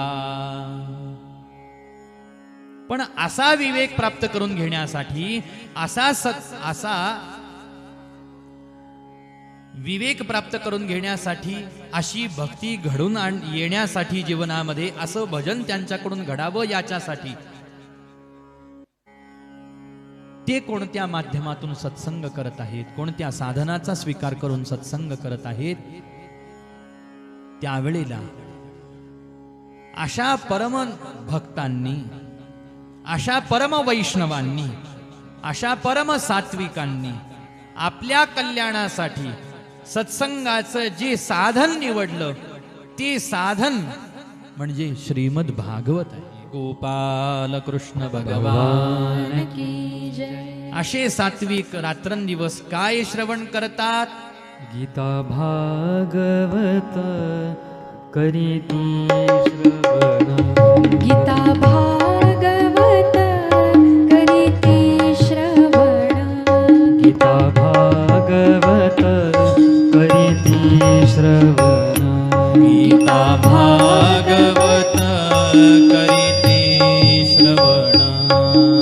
अखंड चिंतन विठोबाचे. अखंड चिंतन विठोबाचे. कुळी कन्या पुत्र होती जे सात्विक. कुळी कन्या पुत्र होती जे सात्विक.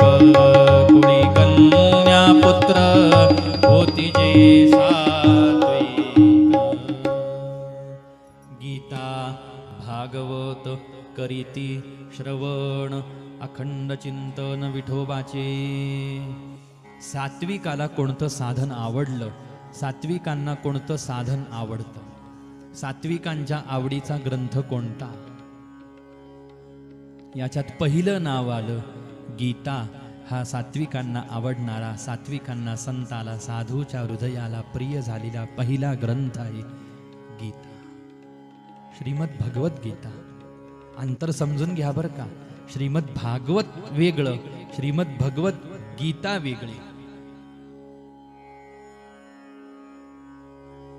7 दिवस भागवत कथा ऐकून झाल्यावर 7व्या दिवशी माणसं नमस्काराला येऊन म्हणतात, छान गीता सांगितली.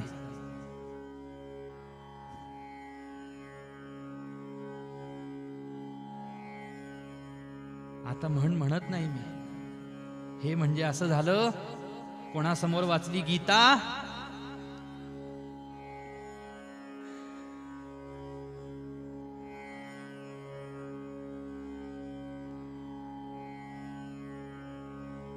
महात्म्यांना प्रिय झालेला पहिला ग्रंथ आहे गीता. अनुपम आणि अद्वितीय असं भगवद्गीतेचं महात्म्य. सर्वोपनिषदो गावो दोग्धा गोपालनंदनः पार्थो वत्स सुधीर भोक्ता दुग्धं गीतामृतं महत्. सर्व उपनिषद रूपी गाय आहे आणि या गायीच्या स्तनामध्ये असलेलं सार जे काही आहे, सार दूध जे काही आहे ना,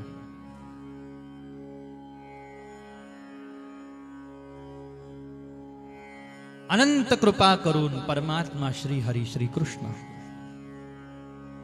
ते दूध दोहन करत आहेत. किंवा जे दूध प्राप्त होत आहे महाराज, तेच दूध दुग्धं गीतामृतं महत्. असं ते गीतामृत आहे जे कोण दोहन करत आहे, अर्थात कोण ती उपलब्ध करून देतय, प्राप्त करून देतय.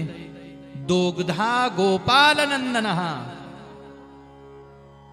परमात्मा श्री हरी श्री कृष्ण स्वतःच्या हाताने ते दूध. पण वासराशिवाय गाय दूध देते का हो?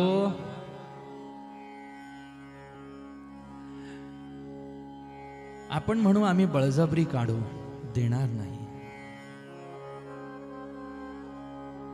ती थोडं तरी का होईना चोरून ठेवते, कारण ते सगळंच्या सगळं कुणाच्या हक्काचं आहे? तिच्या बाळाच्या, वासराच्या हक्काचं आहे. वासराला थोडं सोडलं की पहा तिला कसा प्रेमाचा पाना फुटतो ते, आणि ती झरझर झरझर दूध द्यायला लागते. दिलं कोणासाठी? वासरासाठी. आपण भले शहाणे चटकन वासराला बाजूला घेतो आणि दूध भांड्यात काढून घेतो. आणि हे गीतामृत रूपी दूध भगवान गोपाल कृष्ण या ठिकाणी द्यायला तत्पर झालेले आहेत. याला कारण ज्यांच्या वात्सल्य भावापोटी हे दूध प्राप्त होत आहे महाराज, हे गीतामृत प्राप्त होत आहे, असे वत्साच्या रूपाने परमभक्त अर्जुनजी महाराज आहे. पार्थो वत्स सुधीर भोक्ता दुग्धं गीतामृतं महत्. असं हे गीतामृत आहे महाराज. या गीतेची थोरवी अनंत अशा प्रकारची आहे.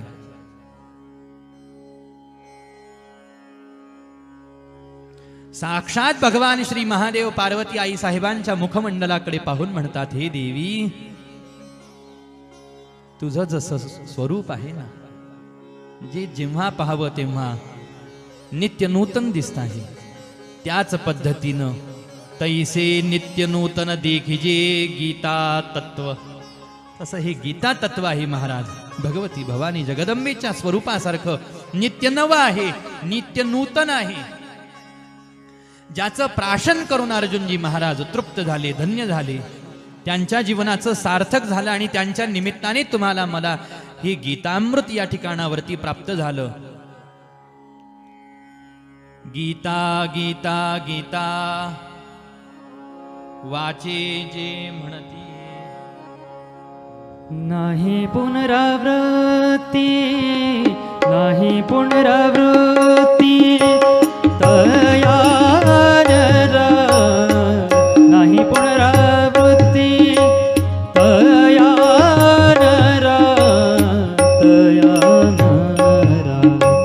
नित्य नेमवाचे वदताक्षरी, नित्य नेमवाचे वदताक्षरी, नित्य नेमवाचे वद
वाचे जे म्हणती नाही पुनरावृत्ती तया नरा.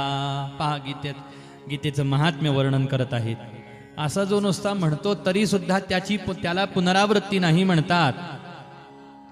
नित्यनेम वाचे वदता अक्षरे भवसिंधू तरे अर्धक्षणी. आणि असा हा अनुपम ग्रंथ श्रीमद भगवद्गीता नित्य ज्याच्या पठणात आहे महाराज, वाचनात आहे. एका जनार्दनी जयाचा हा नेम तया पुरुषोत्तम न विसंबे, असं महात्म्य सांगितलं. आणि असा हा श्रीमद भगवद्गीता ग्रंथ महात्म्यांना प्रिय झालेला आहे. याचं उदाहरण म्हणजे श्री ज्ञानोबाराय आहे. ज्ञानोबारायांनी व्याख्यानासाठी गीता हा ग्रंथ निवडला. का? ग्रंथ कमी आहेत, पण माऊलींच्या हृदयाने गीता ह्या ग्रंथाची निवड केली महाराज. याच्यात काहीतरी अर्थ आहे. माऊलींच्या हृदयाने गीता हा ग्रंथ निवडला आणि त्या गीतेवरती व्याख्यान केलं. त्यालाच आपण ज्ञानेश्वरी असं म्हणतो. मग गीतेचं वाचन करावं असं म्हणत असताना पुढं बरोबर अशी खूण करायची, गीता बरोबर ज्ञानेश्वरी. गीतेचं वाचन करायचं, गीतेचं मनन करायचं, याचा अर्थ ज्ञानेश्वरीचं वाचन करायचं, ज्ञानेश्वरीचं मनन करायचं, चिंतन करायचं. किती करायचं? एकतरी ओवी अनुभवावी असं म्हणतात. किती ओव्या आहेत ज्ञानेश्वरीमध्ये? किती हजार ओव्या आहेत? 9, 9,500. भगवद्गीतेचे 18 अध्याय आणि एवढ्या साऱ्या अध्यायांमध्ये, एवढ्या साऱ्या 700 श्लोकांमध्ये, एवढ्या हजार ओव्यांमध्ये महाराज म्हणतात एकतरी ओवी अनुभवावी. तेवढी जरी वाचन झाली आपल्याकडून तरी खूप झालं महाराज.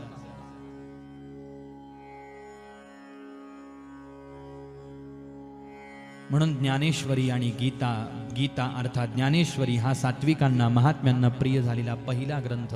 आणि महात्म्यांची दुसरी निवड आहे भागवत. म्हणून गीता भागवत करीती श्रवण. यांना श्रवण करायची इच्छा होते त्यावेळेला हे 2 ग्रंथ वाचायची इच्छा होते. हे 2 ग्रंथ ऐकायची इच्छा होते. 2 ग्रंथ बोलायची इच्छा होते त्यावेळेला हे 2 ग्रंथ आहेत महाराज. याचा अखंड श्रवण वैष्णव करतात. याचा अखंड श्रवण सात्विक करताना दिसतात. गीता भागवत करीती श्रवण अखंड चिंतन विठोबाचे. भागवत प्रिय झालं ज्ञानोबारायांना, गीता प्रिय झाली ज्ञानोबारायांना. या गीतामृत पानासाठी कारण ठरले अर्जुन, दाते ठरले गोपाल कृष्ण साक्षात स्वतः. आणि भागवताकडे येऊ थोडस. भागवताचा विचार केला तर भागवतामृत सुद्धा अमृत आहे महाराज. भागवत सुद्धा अमृत आहे. हे अमृत देणारे दाते ठरले महामुनी श्री शुकदेवजी महाराज. आणि वत्स ठरलेले आहेत महाराजा परीक्षित. राजा परीक्षिती इथं वत्स ठरले आणि ह्या राजा परीक्षिती रूपी वत्सासाठी श्रीमद भागवत नावाचं अमृत शुकदेवजी महाराजांनी तुम्हाला मला या ठिकाणावरती पाजलेलं आहे, दिलेलं आहे, प्राशन करवलेलं आहे. आणि हा जसा गीता ग्रंथ ज्ञानोबारायांना ज्ञानेश्वरावतारामध्ये आवडला, पसंत पडला आणि त्यांनी व्याख्यान केलं. त्याच महाविष्णूंनी ज्या वेळेला पैठणामध्ये नाथांच्या रूपाने अवतार घेतला त्यावेळेला नाथांनी भागवताची निवड केली, भागवताला पसंत केली. कारण एका अवतारामध्ये मी गीतेवरती बोलून झालेलो आहे, व्याख्यान करून झालेलो आहे, आता राहिलं माझं भागवत आणि त्या भागवतावरती मी व्याख्यान करेन म्हणून दुसरा ग्रंथ सांगितलेला आहे भागवत.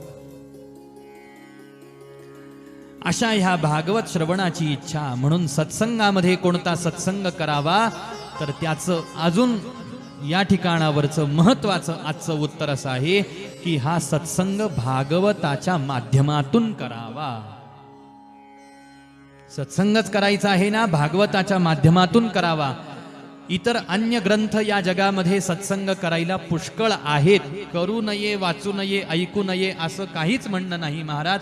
सगळे पुराण व्यासांनीच रचलेली आहेत, लिहिलेली आहेत, एकट्या व्यासांनीच. 18 पुराणांची रचना व्यासांनीच केलेली आहे महाराज. पुराणांमध्ये हे पुराण श्रेष्ठ ते कनिष्ठ अशा प्रकारचा कोणताही भाग नाही, किंवा एकच ऐकायला पाहिजे दुसरं ऐकू नये असं नाही. स्वतः भागवताने सांगितलं की श्रद्धां भागवते शास्त्रे निंदा अन्यत्र चापिही. एकादश स्कंद. ग्रंथावर श्रद्धा ठेवायचा विषय आला त्यावेळेला असं सांगितलं की भागवत शास्त्रावर मी श्रद्धा ठेवेन, निंदा नाही. इतर अन्य शास्त्राची मी निंदा करणार नाही. हा, माझी आवड कोणी मला विचारली तर मी आवड सांगेन ना. हो अहो, आपल्याला कोणी प्रश्न विचारला तुम्हाला खायला काय आवडतं, हो मला विचारतच आहात ना, म्हणून मी सांगतो बरं का की मला हे खायला आवडतं. ते तर नाही, मग काय आहे म्हटले हे आहे, मग चालतं ना. जे मला आवडतं, मी आवड तुम्ही विचारली ना म्हणून आवड सांगितली, आवडीचा पदार्थ सांगितला. असला तर आनंद, नसला तर मी तिरस्कार करू का पदार्थाचा त्या? नाही महाराज. तसंच या श्रद्धेचं आहे बरं का.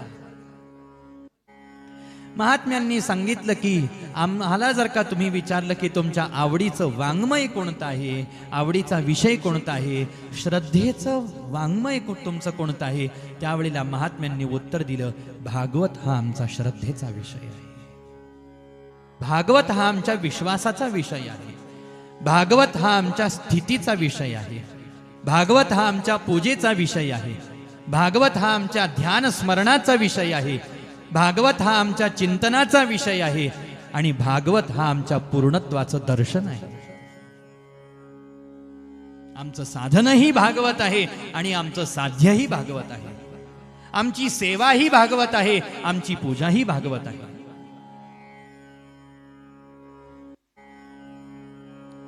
ही आमची भागवतावरती असलेली श्रद्धा आहे, ही भागवतावरती असलेली निष्ठा आहे. भागवत हा ग्रंथच असा आहे महाराज की या ग्रंथावरती अशी श्रद्धा असणंच या भागवताच्या कृपेसाठी पात्र होण्याला कारण आहे.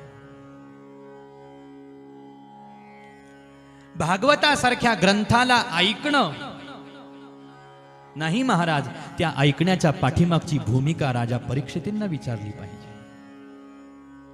भागवत ऐकण्याच्या पाठीमागची भूमिका व्यासांना विचारली पाहिजे, नारदांना विचारली पाहिजे, सनतकुमारांना विचारली पाहिजे. तर सनतकुमार म्हणतात ज्ञान यज्ञामध्ये शुकादिक महामुनींनी जे साधन केलं तेच हे साधन आहे ज्याला भागवत असं म्हणतात. सत्कर्म सूचको नूनम ज्ञानयज्ञ स्मृतो बुधैः श्रीमद भागवतालापस्सतु गीत शुकादिभिः. ज्याला ज्ञानयज्ञ करायचा आहे ना त्यांनी भागवतच गावं आणि भागवतच ऐकावं. तर भागवताच्या माध्यमातून जो यज्ञ इथं चालतो त्या यज्ञाला ज्ञानयज्ञ म्हणतात. यज्ञाचे पुष्कळ प्रकार, यज्ञाचे पुष्कळ प्रकार. या साऱ्या प्रकारांमध्ये एक यज्ञ आहे ज्याला ज्ञानयज्ञ असं म्हणतात. हा सकल यज्ञांमध्ये उत्तम यज्ञ आहे महाराज. आणि हा यज्ञ संपन्न होतो भागवताच्या माध्यमातून. म्हणून पद्धती अशी आहे की ज्या वेळेला श्रीमद भागवताची पत्रिका लिहिली जाते त्यावेळेला श्रीमद भागवत कथा ज्ञानयज्ञ सप्ताह असं म्हटलं जातं. हा ज्ञानयज्ञ आहे महाराज. आणि असं हे भागवत महात्म्यांना अतिशय प्रिय झालं. 18,000 ओव्या नाथरायांनी श्रीमद भागवताच्या टीकेसाठी लिहिलेल्या आहेत, केलेल्या आहेत. आणि सूतजी महाराज 88,000 शौनकादी ऋषींना तेच भागवत वर्णन करून सांगत आहेत. नैमिष नावाच्या अरण्यामध्ये वर्णन करून सांगत आहेत किंवा सांगण्यासाठी आरंभ करत आहेत. कारण शौनकांच्या मनामध्ये कथा श्रवण करण्याविषयी प्रीती आहे. प्रीती शौनक चित्ते ते यतो वच्मि विचार्य च सर्वसिद्धांत निष्पन्नं संसार भयनाशनम. वैष्णवाच्या अंतःकरणामध्ये असलेलं संसार भय नाहीसं व्हावं याच्यासाठी श्रीमद भागवत कथा फार उपयोगाची आहे. आता श्रीमद भागवत कथेच्या सत्संगाचा थोडासा विचार करू. पहिला प्रश्न आपला असा होता, सत्संग करायला पाहिजे. का करायला पाहिजे? तर विवेकाचा प्रकाश प्राप्त होतो म्हणून सत्संग करायला पाहिजे. त्या सत्संगाने अजून काय होतं याचं दुसरं उत्तर राहिलं, ते मला आता आठवलं, ते सांगतो. जशी शुद्धी कलिकालावधीमध्ये सत्संगाने होते ना, तशी शुद्धी इतर अन्य कोणत्याही साधनाने होत नाही.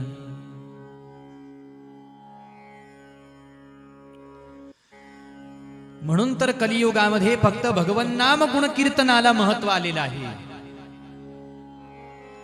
कलियुगामध्ये भगवन नाम गुण कीर्तनाला का महत्व आहे? इतर अन्य साधनांचा विचार जर का केला तर कली दावा नले नाद्य साधनम भस्मतांगतम. या कली कालावधीमध्ये सर्व साधनं हे भस्म झालेले आहेत महाराज. त्या साधनांचं सार सामर्थ्य हे क्षीण झालेलं आहे.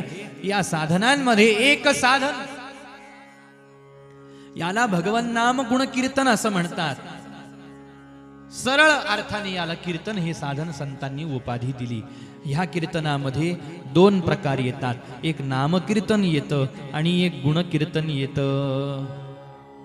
नामकीर्तनामध्ये आनंदपूर्वक भक्त भगवंताच्या नामाचा उच्चार करतात पुन्हा पुन्हा पुन्हा पुन्हा.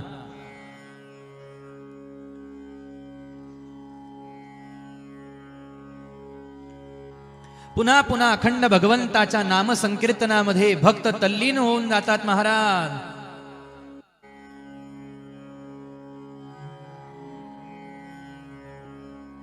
जय जय विठ्ठल विठ्ठल विठ्ठला.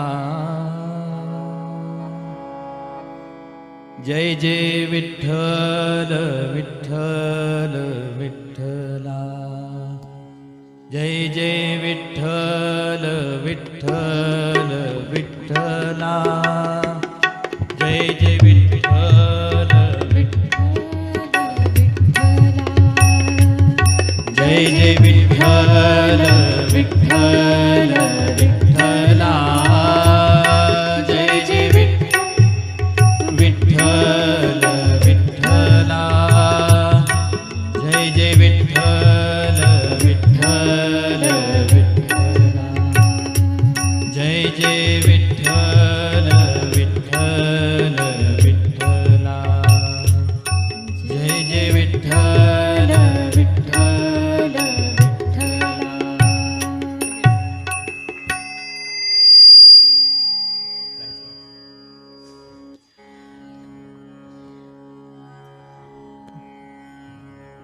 असा अखंड भगवंताचा. आमचे वादक पळाले हो म्हणून मी थांबवलं.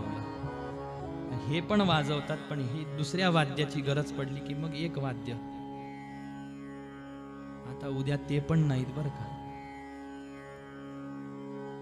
म्हणून उद्या भजन होईल. प्रयत्न करू, मी तसा प्रयत्न करल म्हणायचा. मला गाता येत नाही. ती साथ करतात म्हणून मी गातो, नसता मला गाता येत नाही.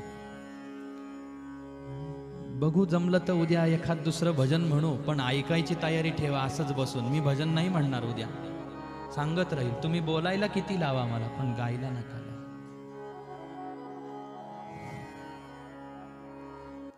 आणि जय जय विठ्ठल विठ्ठल विठ्ठला. जय जय विठ्ठल विठ्ठल विठ्ठला. जय जय विठ्ठल विठ्ठल विठ्ठला. अशा पद्धतीने भगवंताच्या नामसंकीर्तनामध्ये भक्त तल्लीन होऊन जातात महाराज. आणि एक असतं भगवंताचं गुणकीर्तन. सच्चिदानंद रूपाय विश्वोत्पत्त्यादिहेतवे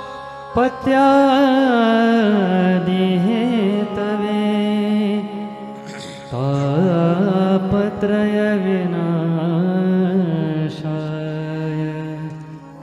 श्रीकृष्णाय वयं नमः. हे भगवंताचं गुणकीर्तन आहे. भागवत काय आहे? भगवंताचं गुणकीर्तन आहे महाराज. स्वरूप कीर्तन आहे, रूप कीर्तन आहे, लीला कीर्तन आहे, नाम कीर्तन आहे. हे सगळ्या प्रकारची कीर्तनं श्रीमद भागवतामध्ये एकत्र येतात.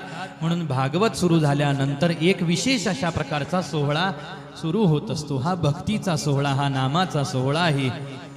आणि असं हे भागवत हे आपल्या शुद्धीला कारण आहे. असा हा सत्संग, असं हे नामगुण कीर्तन आपल्या शुद्धीला कारण आहे महाराज. म्हणून कलौ केशव कीर्तनात असं सूत्र आहे महाराज ग्रंथाचं, की अन्य कोणत्याही साधनाने जी शुद्धी कली कालावधीमध्ये होत नाही, ती शुद्धी भगवंताच्या नामगुण कीर्तनाने या कली कालावधीमध्ये होते. आणि हेच साधन भगवंताला साधन विचारलं त्यावेळेला भगवंतानी हे साधन दिलं. हरी प्रदत्त साधन म्हणजे श्रीमद भागवत. हे माणसांनी नाही दिलेलं, माणसांनी निवडलं किंवा माणसांनी ठरवलेलं नाही. देवानी स्वतः भक्ताच्या पदरात दिलेलं अनमोल रत्न आहे श्रीमद भागवत. ज्या वेळेला तुम्हाला मला पाहायचं असेल ना, तुम्ही भागवताला पहा. तुम्हाला मला ऐकायचं असेल त्यावेळेला तुम्ही भागवत ऐका. ज्या वेळेला तुम्हाला मला गायचं असेल त्यावेळेला तुम्ही भागवत ऐका. ज्या वेळेला मला तुम्हाला साठवायचं असेल ना हृदयामध्ये, त्यावेळेला तुम्ही भागवत ऐका. मी श्रीकृष्ण फार खट्याळ आहे, देव म्हणतात. असा तसा मला पकडण्याचा प्रयत्न केला, मला आपलंसं करायचा प्रयत्न केला, मला बांधायचा प्रयत्न केला, मला हृदयात धरायचा प्रयत्न केला ना, मी असा तसा आजपर्यंत कोणाचा झालो नाही आणि होणारही नाही. मी सहजासहजी कुणाचा होतच नाही, आणि झालो तर ज्याचा झालो मी त्याला सोडत नाही. बाकीचे भूत उतरवले जातात. संत म्हणतात पंढरीचे भूत मोठे, आल्या गेल्या झडपी वाटे, असं हे भूत आहे म्हणतात. कोणी नुसतं साधं बाजूनं पंढरपुराच्या जायचं जरी म्हटलं, जुन्या काळात आडवाटेचे रस्ते होते. तुम्ही कंटाळले असताल तर चला हो आरती लावा बरं. चला लावायची का आरती? 5 वाजत आले बर का. जुन्या काळामध्ये आडवाटीचे रस्ते होते, मोठमोठाले वडाचे पिंपळाचे झाडं राहायचे. आता या पिंपळाचं झाड देववृक्ष आहे बर का, त्याच्यावर भूत असतात म्हणून त्याचा तिरस्कार करू नये. तर त्या आडवाटेला अशा काही भूत वगैरे राहायचे. त्याच्या बाजूनं आजूबाजूनं कोणी गेलं, त्याच्या खालून कोणी गेलं, त्याची सावली जरी पडली तरी ते झपाटायचे असं म्हणतात.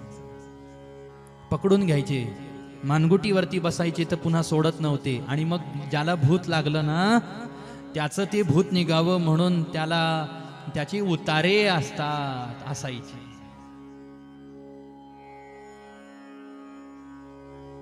त्याचे उतारे, मग ते भूत उतरवलं जायचं. पण हे भूत असं आहे म्हणतात, भगवंत म्हणतात मी असा आहे, मी जर का एखाद्याला झपाटलं, मग माझं कृष्ण नावाचं भूत, श्री हरी नावाचं भूत, श्री पांडुरंग नावाचं भूत उतरवण्यासाठी या जगात कोणताही उतारा नाही. बस एकच उतारा आहे महाराज, शरणागत होऊन जाणे, सरेंडर होऊन जाणे, शरणागत. बस खाली वाकणे, नतमस्तक होणे, नमस्कार करणे. सर्वधर्मान् परित्यज्य मामेकं शरणं व्रज, अहं त्वा सर्व पापेभ्यो मोक्षयिष्यामि मा शुच. देव, अहो आपल्याला देव आवडला पाहिजे, हा झाला विवेकाचा विचार. पण देवाला जर का एखादा आवडला तर मग ते भक्ताला विचारत सुद्धा नाही, मी तुझ्याकडे येऊ, मी तुझ्याशी बोलू, मी तुझ्याजवळ बसू का, तुझ्यासाठी काहीतरी खटपट करू, धडपड करू, मरमर करू. भगवंत विचारतच नाही. तू मला आवडलाय ना, मग मी तुझ्यासाठी धडपड करणार, मरमर करणार, स्वतःला लांछन लावून घेणार, पण मी भक्तासाठी धावत येणार, पळत येणार. आता भक्त चरित्र ऐकू महाराज. उद्या पांडवांच्या चरित्राचा उद्या आपण भाग ऐकू. या पांडवांसाठी भगवंताने किती खस्ता खाल्ल्या. पांडव नव्हते देवाला म्हणत, देवा तुम्ही असं करा, देवा तुम्ही तसं करा. पण जे काही होणार असलं की भगवंत आधीच हस्तिनापुरात येऊन थांबायचे, आधीच यायचे. कळूही देत नव्हते की काही होणार आहे आणि त्याचा उपाय करायला मी आलोय. नाही महाराज, भगवंताचं सांभाळणंच असं आहे की भगवंत कधी कोणाला दाखवून देत नाही की मी तुम्हाला सांभाळतोय, पण देव सांभाळत असतात. माणसांचं सांभाळणं वेगळं आहे. माणसं दाखवून देतात, मी सांभाळतोय तुला, मी करते, मी नसतं केलं ना, मी होते म्हणून टिकले, असं बोलतात की नाही माणसं. इतका वैताग प्रेमाच्या माणसाचा, इतका वैताग. देवाचं तसं नाही महाराज. आणि भगवंत असे आहेत महाराज. आणि ज्या वेळेला भगवंताला एखादा आवडतो, भगवंताला आवडले अर्जुनजी महाराज, भगवंताला आवडल्या द्रौपदी आई साहेब, भगवंताला आवडले भीमदादा, नकुल, सहदेव, युधिष्ठिरजी महाराज, भगवंताला आवडल्या कुंती माता, भगवंताला आवडले हे सारे भक्त, भगवंताला आवडले उद्धवजी महाराज. आणि ज्या वेळेला उद्धवजी महाराजांना अतिशय प्रिय असलेल्या भगवान गोपाल कृष्णांचा वियोग होणार आहे, त्यावेळेला देवाने आपल्या प्रिय भक्तासाठी दिलेली ही भेटवस्तू आहे, प्रेम आहे महाराज. आणि ह्याच्या आश्रयाने जो राहील त्याच्या अंतःकरणात सहज हरी प्रेम प्रगट झाल्याशिवाय राहणार नाही. त्याच्या अंतःकरणात सहज भगवत प्रेम प्रगट झाल्याशिवाय राहणार नाही. पण श्रद्धा काय सांगते? हा ग्रंथ नाही, हा माझा कृष्ण आहे, हे श्रद्धा सांगते. हे स्वतः भगवंत सांगतात की तेनेयं वाङ्मयी मूर्ती प्रत्यक्षा वर्तते हरेः सेवनात् श्रवणात् पाठात् दर्शनात् पापनाशिनी.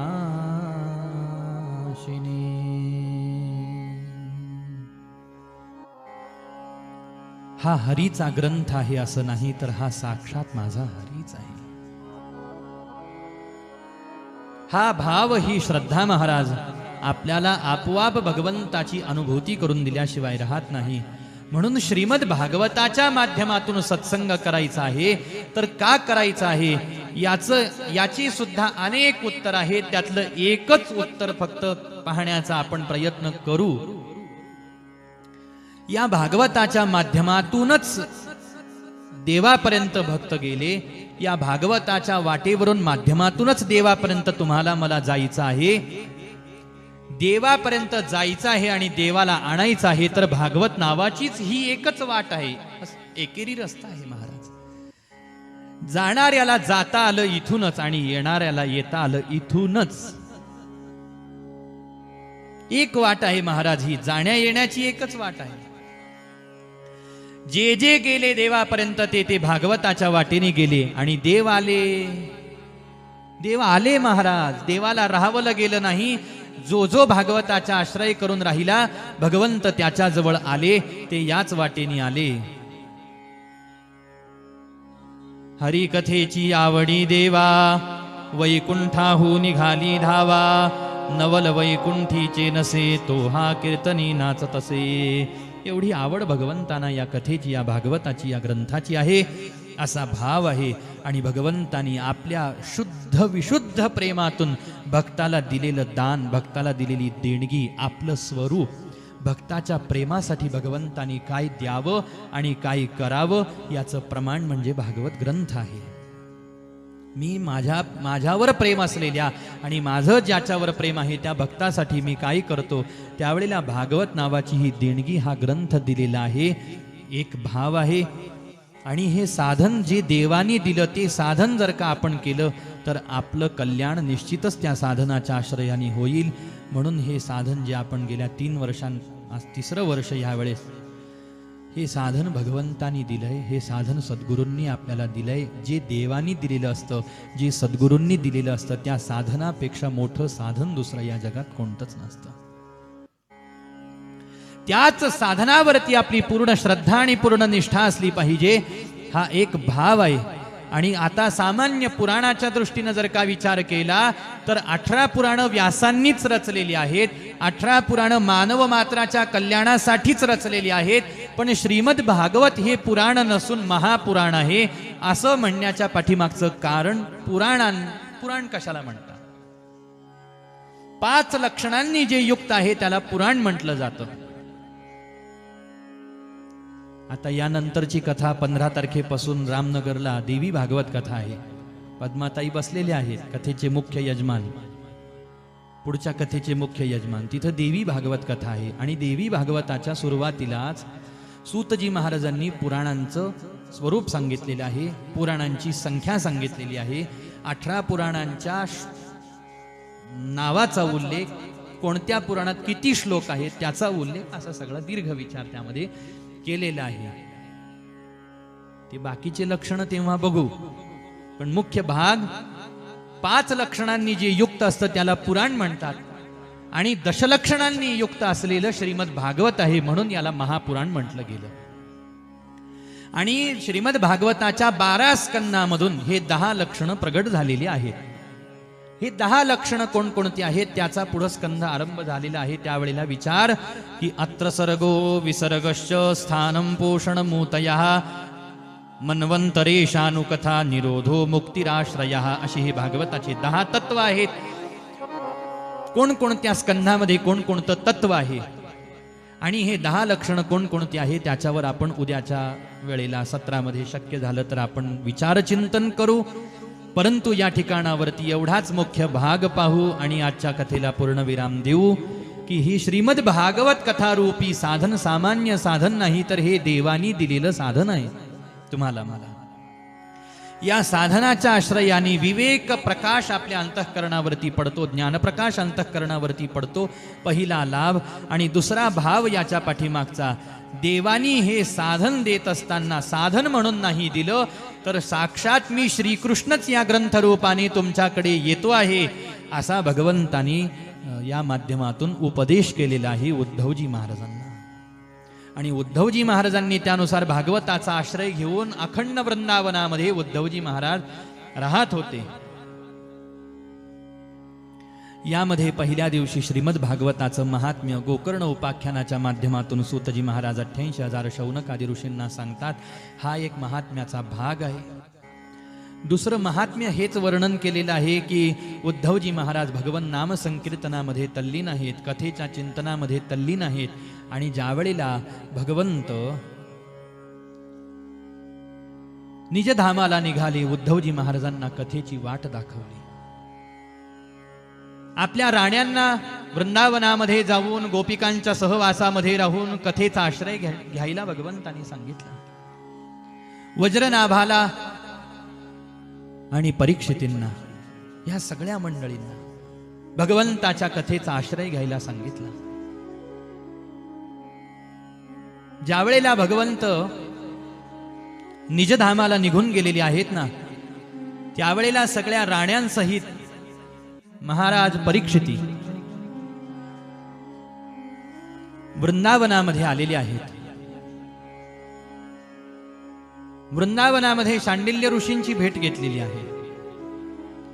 शांडिल्य ऋषींनी उद्धवजी महाराजांना तुम्ही या ठिकाणावरती प्रगट करा, तुम्ही भजन कीर्तन करून असं सांगितलं.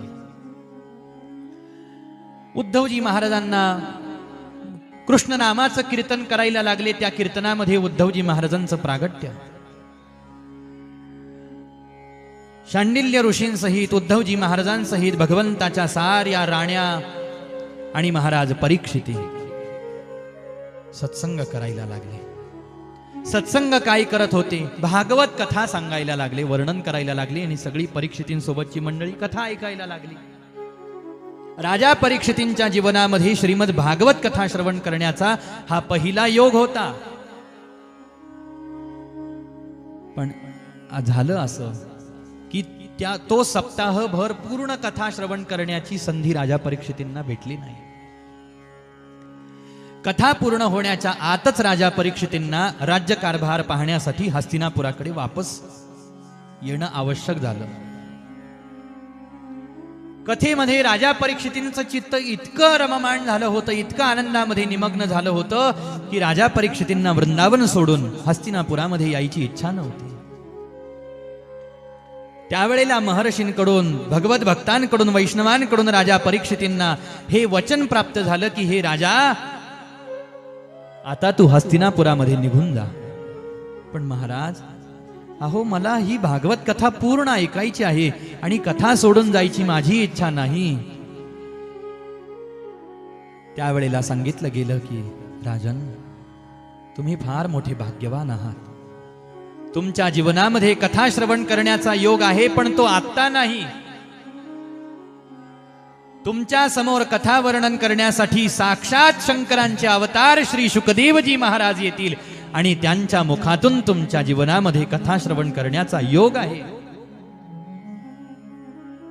आणि राजा परीक्षितींच्या मनामध्ये अपूर्ण राहिली इच्छा भागवत श्रवणाची. आणि त्यावेळेपासून राजे परीक्षिती वाट पाहत होते की कधी माझ्या जीवनामध्ये शुकदेवजी महात्मे येतील, महाराज येतील आणि माझ्या कानावर त्यांच्या मुखातून शुकामृत, कथामृत, भागवतामृत पडेल. आणि ज्या वेळेला हे भागवतामृत पडेल, त्या भागवतामृताची चटक इतकी लागली राजा परीक्षितींना की ते भागवतामृत ऐकल्यानंतर पुन्हा माझ्या कानावर या सृष्टीतला एकही शब्द पडला नाही पाहिजे, अशी धारणा राजा परीक्षितींची झाली. आणि या धारणेपोटीच 7 दिवस शुकदेवांनी कथा सांगितली. आणि ती कथा ज्या वेळेला शुकदेवांनी पूर्णविराम कथेला दिला, त्यावेळेला राजा परीक्षितींनी पुन्हा या जगातला कोणताही शब्द आपल्या कानाने ऐकला नाही आणि कोणतंही दृश्य आपल्या डोळ्यांनी पाहिलं नाही. कारण परीक्षितींच्या अंतःकरणाची भूमिकाच अशी झाली होती महाराज की भागवताचं एक एक वाक्य, एक एक शब्द, एक एक अक्षर ऐकता ऐकता राजे परीक्षिती ब्रह्मस्वरूप झाले. तहान आणि भूकही राजा परीक्षितींना राहिली नाही. अशा अवस्थेला राजे परीक्षिती पोहोचले. आणि 7 दिवसामध्ये उद्धार झालेला पाहून तर राज्ञो मोक्षं तथा वीक्ष पुराधातापि विस्मितः सत्यलोके तुलां बध्वा तोलयत् साधनान्यजः. याचं आश्चर्य साऱ्यांना वाटलं की या भागवताकडून 7 दिवसामध्ये एखाद्याचा उद्धार कसा होऊ शकतो. परंतु तो झाला याला प्रत्यक्ष प्रमाण महाराज परीक्षिती आहेत. मग परीक्षितींचा उद्धार झाला, तुमचा माझा होऊ शकत नाही का? तर निश्चितच होईल महाराज. म्हणूनच आपण अनन्य भावाने संपूर्ण शरणागती अगोदर या श्रीमद भागवत ग्रंथाची करू. या श्रीमद भागवत ग्रंथालाच जर आपण समजून घेतलं तर कृष्ण समजून घ्यायला वेळ लागणार नाही. भागवतच जर निष्ठेनं ऐकलं तर कृष्णाला अजून वेगळं आपल्याकडे बोलावण्याची गरज पडणार नाही. भागवत श्रवणाच्या अक्षरातून जो आनंद प्राप्त होतो ना, तो आनंद म्हणजे श्रीकृष्ण आहे. कथा श्रवणातून जे समाधान प्राप्त होतं ते समाधान म्हणजे कृष्ण आहे. कृष्ण काय आहे? कृष्ण विसावा आहे, कृष्ण आश्रय आहे, कृष्ण शांती आहे, कृष्ण विश्रांती आहे, कृष्ण धाम आहे, कृष्ण परमधाम आहे. जिथं भक्त जाऊन पोहोचले आणि अंतःकरणाला त्यांच्या विसावा प्राप्त झाला ते ठिकाण म्हणजे श्रीकृष्ण आहे. आणि अशा त्या श्रीकृष्णांची प्रसन्नता या भागवतामुळे होते. म्हणून शौनकांनो, मी भागवत तुम्हाला सांगतो, हे शाश्वत साधन आहे. कशासाठीचं शाश्वत साधन? कृष्ण प्राप्तिकरम शाश्वत साधनम तद्वदाधुना. कृष्ण प्राप्तीचं हे शाश्वत साधन आहे. घेणाऱ्यांनी या साधनाला याच्या अक्षरांच्या माध्यमातून, याच्या सूत्रांच्या माध्यमातून, पदांच्या माध्यमातून यच्छृण्वतां रसज्ञानां स्वादु स्वादु पदे पदे. ह्याला ऐकताना भाविकांना वैष्णवांना आनंद का होतो? यामुळंच होतो महाराज. अनुभूती घेतात ते भगवंताची आपल्या हृदयात अनुभूती घेतात. हाच अनुभव तुम्हाला मला घ्यायचा आहे उर्वरित राहिलेल्या 7 दिवसामध्ये. आज पहिला दिवस थोडीशी भूमिका श्रीमद भागवत ग्रंथाची कथेची आपण पाहण्याचा प्रयत्न केला. थोडीशी प्रस्तावना या सत्संग सोहळ्याची पाहण्याचा प्रयत्न केला. उद्यापासून श्रीमद भागवताच्या विविध रंगांमध्ये आपण प्रवेश करू, विविध सूत्रांवर विचार करू, विविध कथानकांमध्ये प्रवेश करू आणि श्रीमद भागवत कथा रसपान अत्यंत आनंदाने करू. निर्विघ्नपणाने भगवंतांनी आपली ही सेवा पूर्ण करून घ्यावी अशी भगवंताच्या चरणी आपण या ठिकाणी प्रार्थना करू. भरपूर भगवंतानी कथेच्या माध्यमातून आपल्याकडून सेवा करून घ्यावी या दिवसांमध्ये अशी ही प्रार्थना करू. भगवंताची आज्ञा मानू, श्री सद्गुरूंची आज्ञा मानू. या ठिकाणी आजच्या सेवेला आपण पूर्ण विराम देऊ. रोज बरोबर 11 वाजता या ठिकाणी आपल्या हरिकथा ज्ञानयज्ञ सत्राला आरंभ होईल. ते सर्वसाधारण 4 वाजेपर्यंत आपलं कथेचं सत्र चालेल.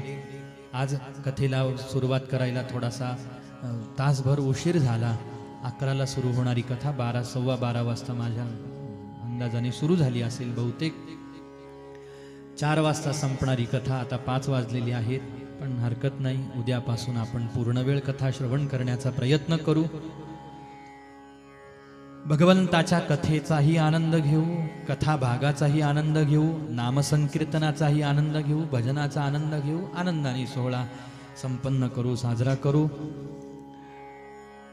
किंवा भगवंतानी तो करून घ्यावा अशी प्रार्थना भगवंताच्या चरणी करून उद्या बरोबर 11:15 वाजता साऱ्यांनी, कोणी म्हणेल तुम्हीच 11:15 वाजता या, आम्ही तर 1 मिनिटात इथं येऊन बसतो, कारण आमच्या घरासमोरच चाललंय. ठीक, आम्ही दुरून येणारे वेळेवर येण्याचा प्रयत्न करू आणि आनंदाने राहिलेले 7 दिवस कथा ऐकू. या ठिकाणी देऊ आजच्या सेवेला आपण पूर्ण विराम.